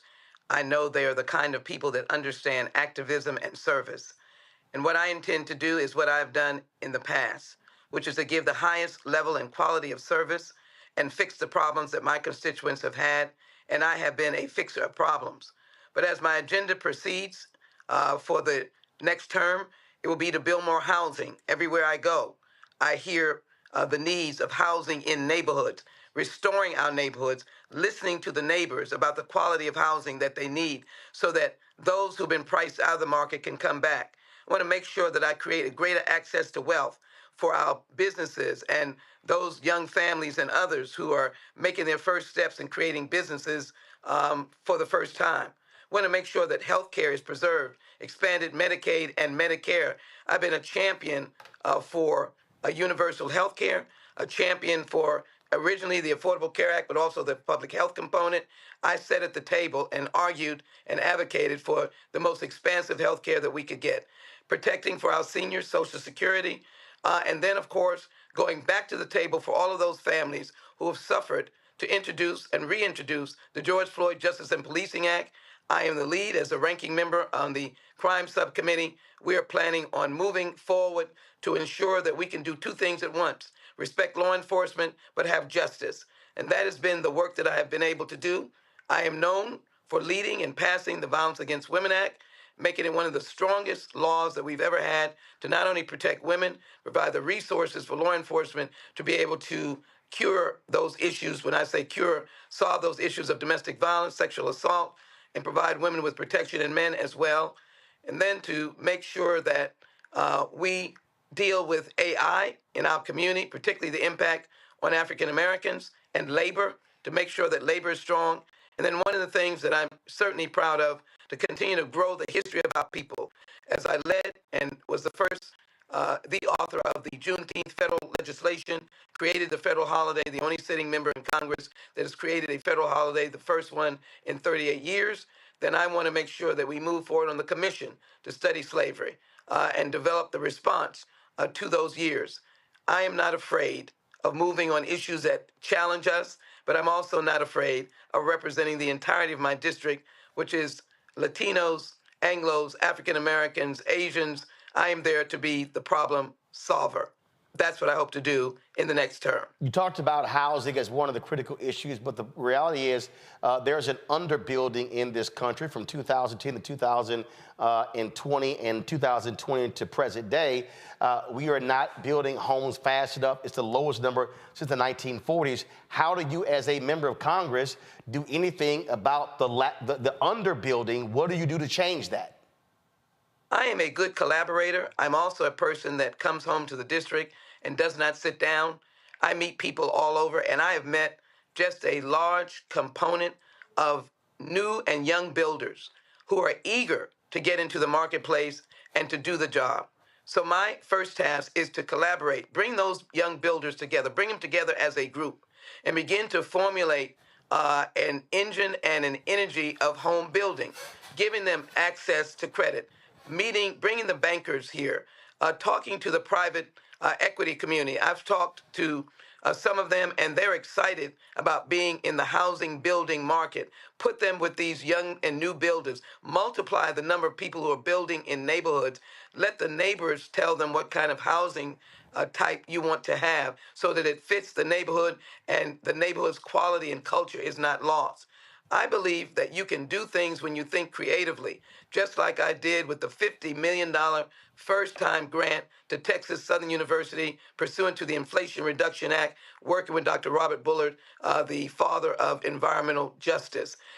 We can do things that have never been done before. And since building housing is a commitment, a passion, I want to get those many, many builders that are individually operating, let them work together, and let us begin to move with federal partnership funds from HUD, private equity funds, and then access to the capital markets through our banks, through the CDFIs, and really build for our people and for our neighborhoods, no matter what neighborhood you live in. So I see the solution to the problem, and I want to be part of the effort to bring back housing to our neighborhoods. And every time I say that, there's a smile on the faces of those constituents that I'm meeting with.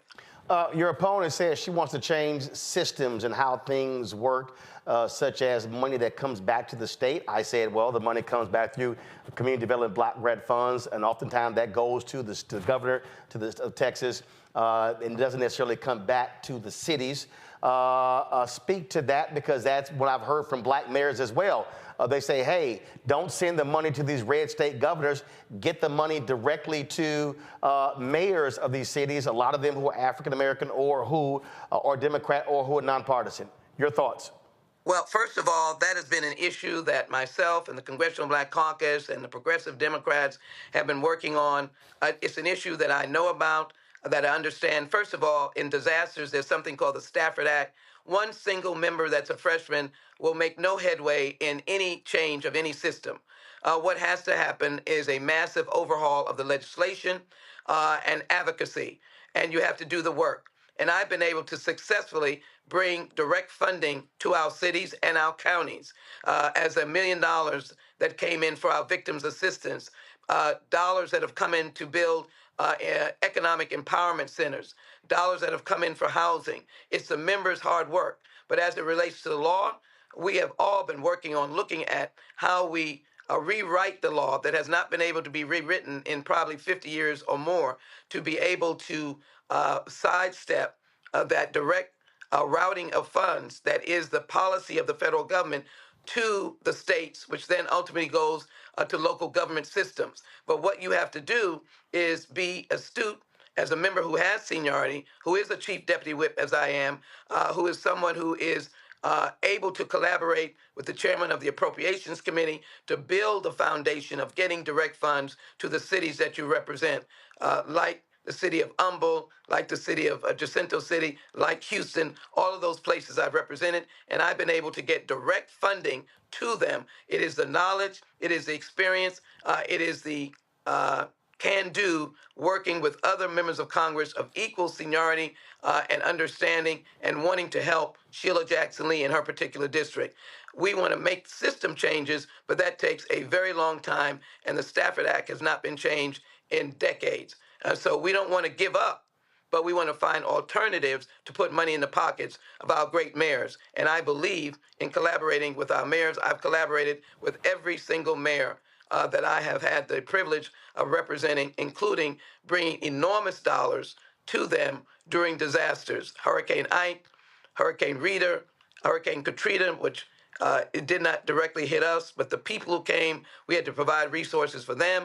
And of course, Hurricane Harvey, I provided and led on the effort of $155 billion to be brought back in order to help the people here and get extra money to help small businesses restore themselves. I initiated that effort under Hurricane Harvey. You're 74, your opponent is 43. You've been there 29 years, and you have critics who say, okay, you know what, we're tired of folks being in Congress that long. We need younger, fresh voices, fresh perspective. Your response to that? Well, I love the opportunity to be given to people to accept roles of responsibility. I may be that in age, but my temperament, my energy level is at any competitive level that you might of any age. What I would simply say is it's about doing the work. It's service. It's a passion for being committed to getting the job done. I'm still getting the job done. There's more work to be done. That work is not finished.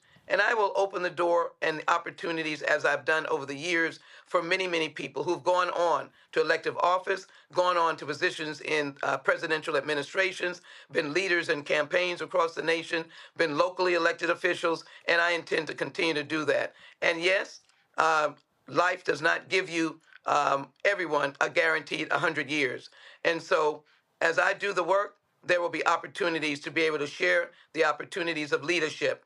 I give that all the time, and I look forward to doing that with the many individuals who are interested in serving in the United States Congress. But I'm really grateful to them for respecting me and my work and deciding that they will collaborate with me. One of the candidates, Robert Slater, who is a contemporary of the present candidate still in the race, dropped out of the race to support me and to speak about being able to be at the table with me, which is absolutely the truth. And we are committed to certain issues. I know he would not mind saying he spent 10 years incarcerated. He's got ideas. I am looking forward to being able to work with his ideas, work with those in his generational outreach.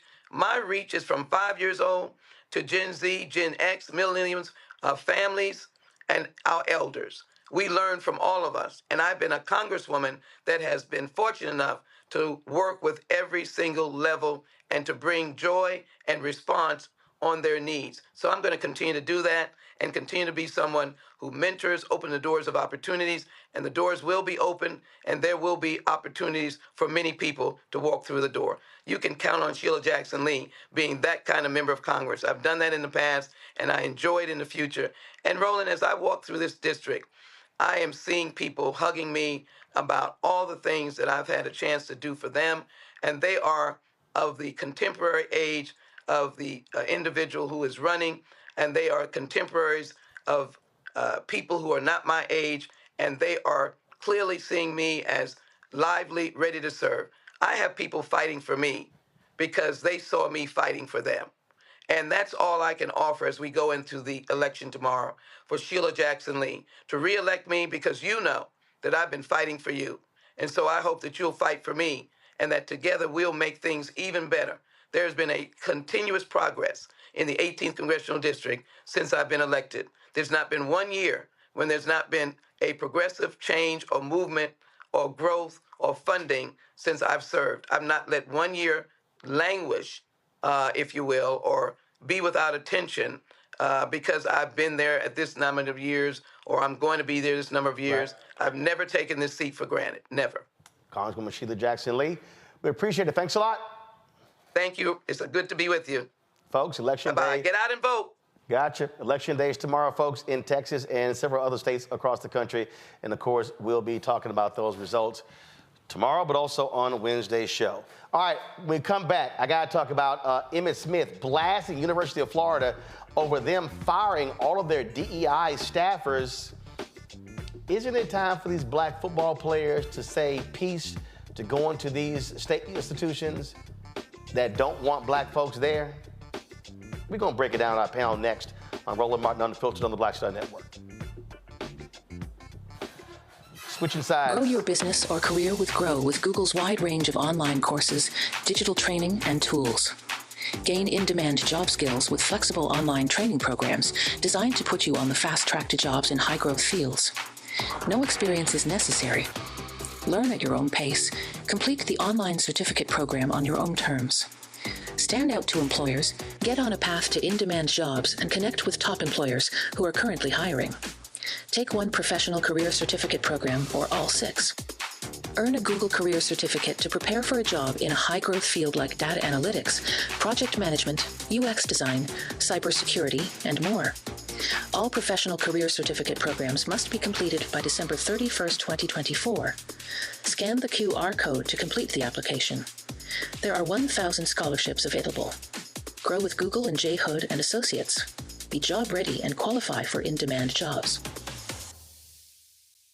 Hatred on the streets, a horrific scene, a white nationalist rally that descended into deadly violence. White people are losing their damn minds. As an angry pro-Trump mob storms the U.S. Capitol, we're about to see the rise of what I call white minority resistance.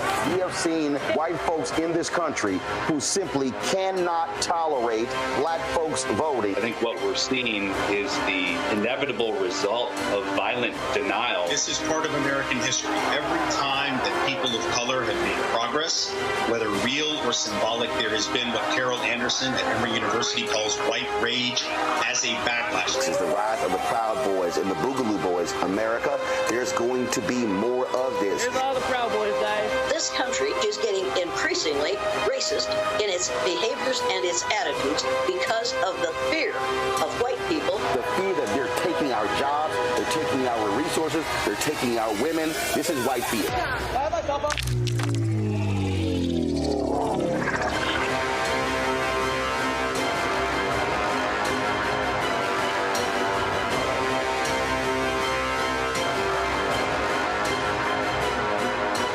D. Barnes, and on the next frequency, Professor Janelle Hobson joins us to talk about hip-hop and its intersection with feminism and racial equality, plus her enlightening work with Ms. Magazine and how the great Harriet Tubman connects with women in hip-hop. So it was not hard for me to go from Harriet Tubman to hip-hop, honestly, because it is a legacy of Black women's resistance and Black women supporting our communities. That's what Harriet Tubman did. That's on the frequency on the Black Star Network.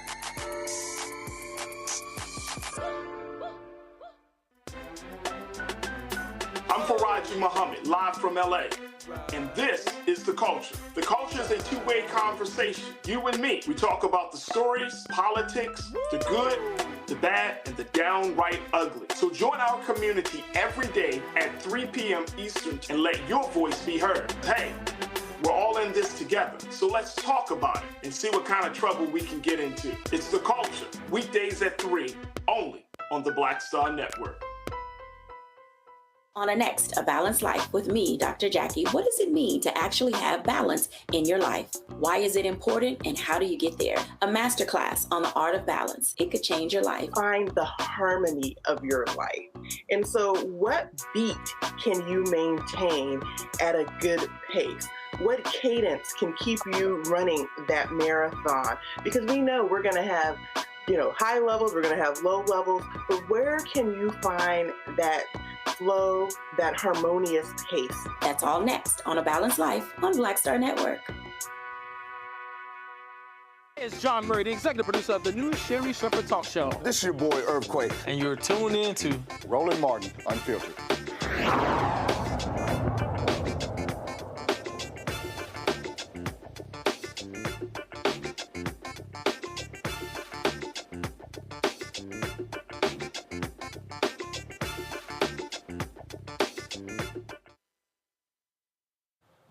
Pro Football Hall of Famer Emmitt Smith, the NFL's leading rusher for his career, dropped the bombshell blasting his alma mater for firing all of their DEI employees. Now remember, the state of Florida banned DEI across all state institutions, and Emmitt Smith was not having any of it. He dropped this statement right here. Emmitt said, quote, come on guys, thank you. I'm utterly disgusted by UF's decision and the precedent that it sets. Without the DEI department, the job falls to the office of the provost, who already has their hands full to raise money for the university and continue to advance the academic studies and athletic programs. We cannot continue to believe and trust that a team of leaders, all made up of the same background, will make the right decision when it comes to equality and diversity. History has already proven that is not the case. We need diverse thinking and backgrounds to enhance our university, and the DEI department is necessary to accomplish those goals. And instead of showing courage and leadership, we continue to fail based on systemic issues. And with this decision, UF has conformed to the political pressures of today's time. To the many minority athletes at UF, please be aware and vocal about this decision by the university, who is now closing the doors on other minorities without any oversight. And to those who think it's not your problem and stay on the sidelines and say nothing, you are complicit in supporting systemic issues. Now, a lot of people out there, obviously, especially your MAGA right-wing folks, have been critical of Emmitt Smith, but he's getting a lot of support, and he's right on the money.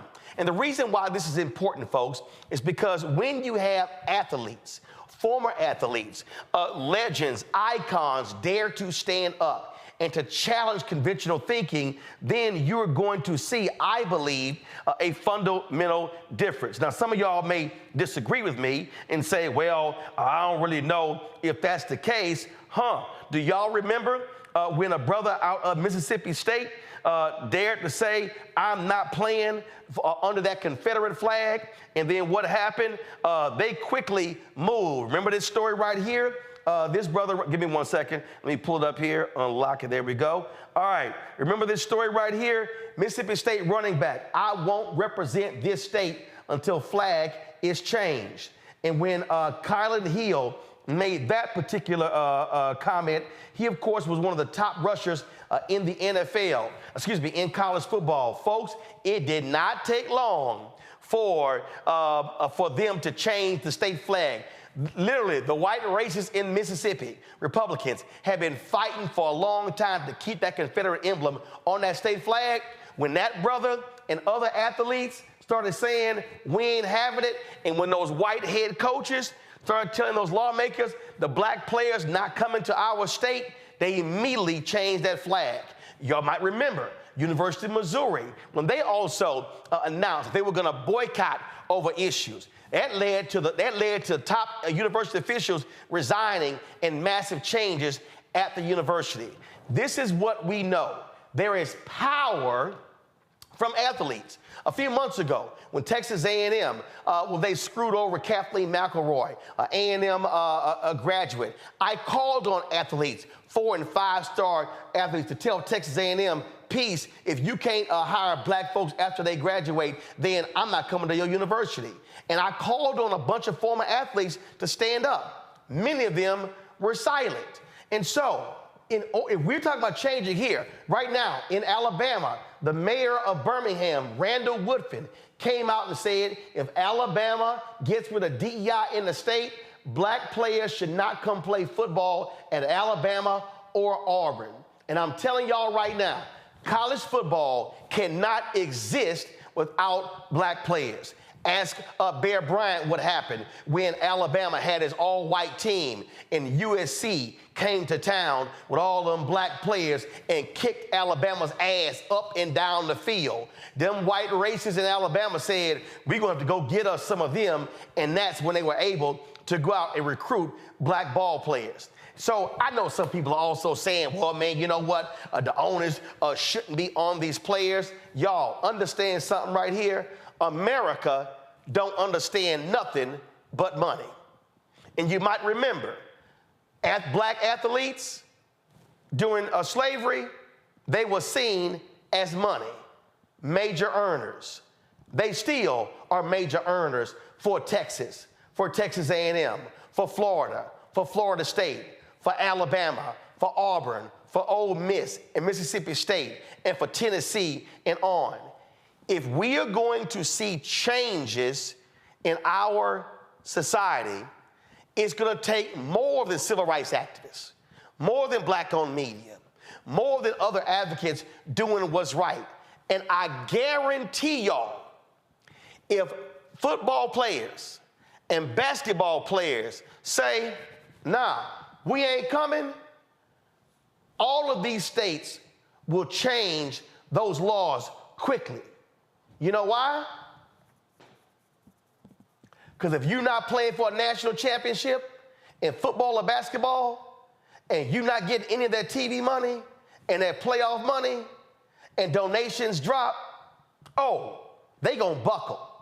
And so I really hope in the aftermath of this that Emmitt Smith is not standing alone. I hope more University of Florida Gators stand with Emmit. And I hope this spreads. I'm not sure, though, that folks have the intestinal fortitude to stand up and demand that kind of change. Renita, your thoughts?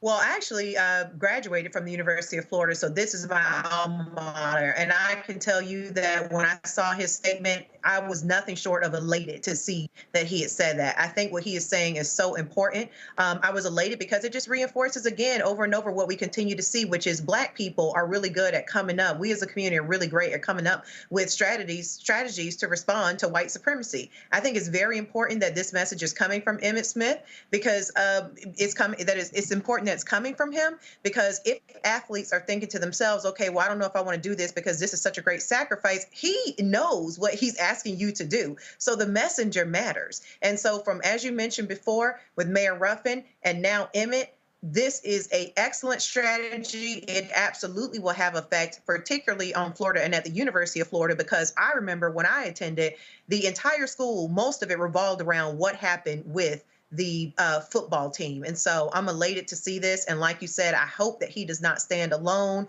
I hope that this really takes off across the country. And here's the thing, Congo, and I need every parent of an athlete to understand this. What these schools are saying is, we want your Black talent. But we don't want you when you graduate. That's what Texas A&M did to Kathleen McElroy. Oh, how dare she go work for the New York Times? How dare she advocate for diversity in the industry? And they made it clear, we're not going to hire her. There were white conservatives on the Texas A&M Board of Regents who were behind this effort. And they had to pay $1 million settlement. So basically what those white conservative Republican regents were saying is, oh, Roland Martin, oh, sure, you in 3 halls of fame. Just found out today I'm about to get inducted to a 4th Hall of Fame, but you ain't welcome to come back and work at the university because you believe in diversity. This is where we need, and here's the thing, all you need, Congo, are 1, 2, or 3 athletes to say, I'm not coming to your school because of your attacks on DEI by your legislature.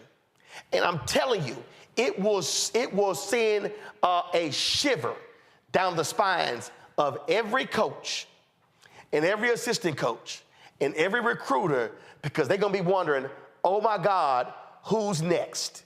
And if you're a 4 or 5 star, be recruited by Florida, you likely will be recruited by Ohio State and Michigan and USC.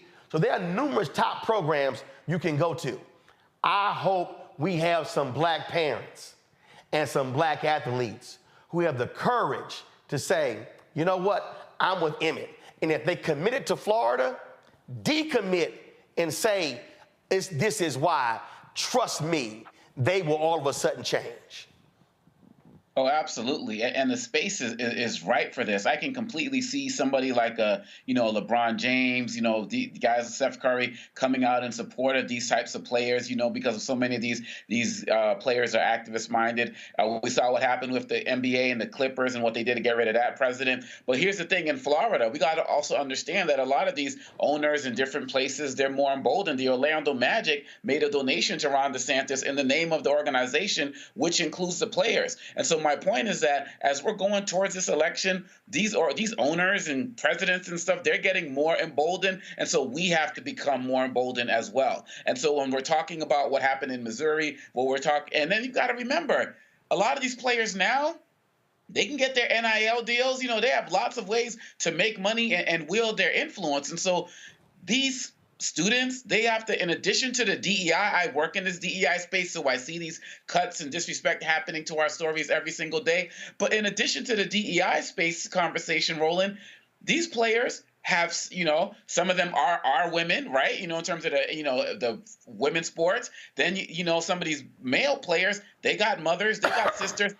people who are being affected by these abortion issues and other things. So in some of these states, there are so many issues that these players can choose to take a stance on, starting with this DEI. And as the late Johnny Cochran said, hit people in the pocketbooks and their hearts and minds will follow. And understand something here, Julian. Go to my iPad. In 1969, there were 9 black football players at Syracuse University who stood up. And they're called, it was a book that was called Leveling the Playing Field, the story of the Syracuse 8. Not only did they boycott practice, they boycotted the 1969 season. Now, they paid a price when that happened. They kicked them off the team, and the university did not recognize their achievements until some 20, 30 years later. But the point I'm making here is, I'm not even saying black players say, we're going to boycott. What I'm saying is, if black recruits, 2, 3, or 4, say, oh, I was going to go to Florida, but since y'all did that, no, I'm going to go to this school. Well, I'm going to go to this school. It will freak these folks out, and they will change. Absolutely. The thing is that they're used to us having our hands out. They're used to us being grateful, happy to be there. But what we're finding is as the pendulum shifts, people are not necessarily happy to be there. They don't want to go to a school that doesn't recognize diversity. They don't want to go to a school that does not respect their history. They don't want to go to a state that has banned 1,600 books. And so you're right. If 2 or 3 or 4 say we're not coming there, we'd rather go to Ohio, Michigan, any place else, they will pay attention. And if one of those players goes to, let's say, Michigan, and Michigan beats the stuffing out of the University of Florida, that coach is likely to be fired. Likely to be in some kind of trouble. How did you let him get away? Well, I didn't let him get away. Y'all let him get away with your policies. So chickens are coming home to roost, and it's reckoning time. Well, and again, what I'm saying to these black athletes and what I'm saying to their parents, these schools, they want your labor. These schools want you running up and down the field. And let me put it to how I put it with Texas A&M. They believe in DEI on Saturday afternoon. They believe in DEI when it comes to Saturday afternoon. And if we are going to change a system, it hits them where it hurts. And with black labor, withdraws its labor. And they are denied black talent. When they no longer have us running up and down the field, running a 4-4 and a 4-5 as running backs, quarterbacks, DBs, and linebackers, oh, trust me, when they begin to see that we have the guts to stand up for our people and say, we don't have to play for you, we can go elsewhere, they will absolutely buckle because America understands money. And I keep telling y'all, if you ain't having a money conversation, you're not having an American conversation. And black athletes represent billions to college football, to these states, to these TV networks. Show them your power. Stand with Emmitt Smith. Let's see it happen. Renita, Amakongo, Julian, I appreciate y'all being on today's show. Thank you so very much. Folks, be sure to support us in what we do. Look, we built something here other folks not doing. And that is, we're covering the news of the day in a way that nobody else is doing. We're fighting these battles every single day. And when I say we're fighting them, we're fighting them. I don't know if y'all saw my Instagram page. I would love for y'all to go comment on my Instagram page. But you saw today me ask the question on Instagram, on Twitter, on Fanbase. State Farm, how much money are you spending with black-owned media? You saw me ask the question, Pfizer, you're spending billions of dollars a year on advertising. Why so little with black-owned media? You saw me say, Merck, you had a black CEO. How is it that y'all are spending so little on black-owned media? You heard me, you saw me call out several others as well. Let me see, I'll pull them up. I want to show their logos, y'all. Let's see here. Let me pull them up. AstraZeneca, same thing, another pharmaceutical, spending crazy amounts of money on advertising. I see their commercials and advertisement and billboards all over the place. But again, where's the money for black-owned media? AbbVie, another pharmaceutical that spends crazy amounts of money. Guess what? Black-owned media seeing little of that money. And Bristol Myers Squibb, hold on one second. Bristol Myers Squibb, same thing, spending lots of money on advertising, commercials on ABC, NBC, CBS, CNN, MSNBC, virtually non-existent on black-owned media. Folks, the only way this game changes is when we demand a return on our investment. But in the meantime, your support is critical. So when you give to our Brina Funk fan club, it allows for us to be able to do what we do. Right now, look, this is how transparent I am. And I'll tell you right now, we need to fill 2 positions. Those 2 positions are gonna cost us about $110,000. Let me say it again. And we actually need to fill 3 positions. So if we're able to raise $160,000, we can fill those 3 staff positions. That gives us greater capacity to do what we do. Want your donations? I can't do it. I'm going after these folks. I'm blasting these folks. I'm challenging these folks. In fact, that was another, we got an email, and that was this big meeting they had last week. And it was called the Growth Fronts. And it was a part of the ANA. And you see it was called Diverse Zone and Targeted Media Participants. Now here's the problem. I, along with Urban Edge Networks, Byron Allen, and others, we were a part of the Black-Owned Media Collective. We were the ones that started this movement. We were the ones that forced General Motors and McDonald's and Target and 30 or 40 companies under Group M to commit to spending more money with black-owned media. But let me tell you what they did.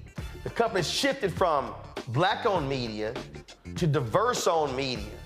So these folks had a big old conference last week and invited all these companies, you see, and a lot more, but didn't invite us, even though we started this movement.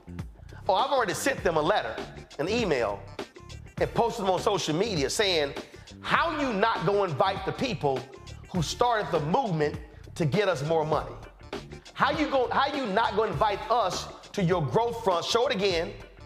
How you not gonna invite Black Star Network and Urban Edge Network and Agrio and others to your growth fronts when we started this movement? But you had time to invite a whole bunch of folk who didn't sign the letter.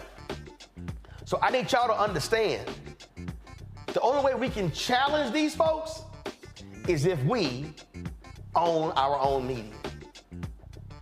You can't do this if we working for somebody else that's not black owned. And when we say get black owned, you know what then happens? That money then allows us to hire people. You got black folks and others who've been laid off. BuzzFeed News, LA Times, Wall Street Journal, Vice, talented people who are now out of jobs. Imagine if we were able to generate an additional $2 to $3 to $4 to $5 to $10 million in revenue. We can go from 15 people to 50 people to 75 people to 100 people. I already have the vision laid out. We would have folks, bureaus in Atlanta, New York, Chicago, Dallas, Los Angeles, reporters in Charlotte, South Florida, in Atlanta, again, all over. None of that happens without resources. So to join our Brina Funk fan club, send your check and money order to P.O. Box 57196, Washington, D.C. 20037-0196. Cash App, $ RM Unfiltered, PayPal, R. Martin Unfiltered. Venmo is RM Unfiltered. Zelle, Roland at RolandSMartin.com, Roland at RolandMartinUnfiltered.com. Y'all have the Sinbad video? All right, so support us in what we do. Last thing before I go, y'all, remember, a few years ago, Sinbad suffered a debilitating stroke. Over the weekend, they had this A Different World tour going to about 10 places all around the country. Well, for the first time, we got to see Sinbad, y'all, and it was so I was so happy to see this brother, for us to hear from this brother. I sent him a text, been praying for him, and so he posted this on his Instagram video on page, y'all. It has been a long, hard battle back for Sinbad. Press play.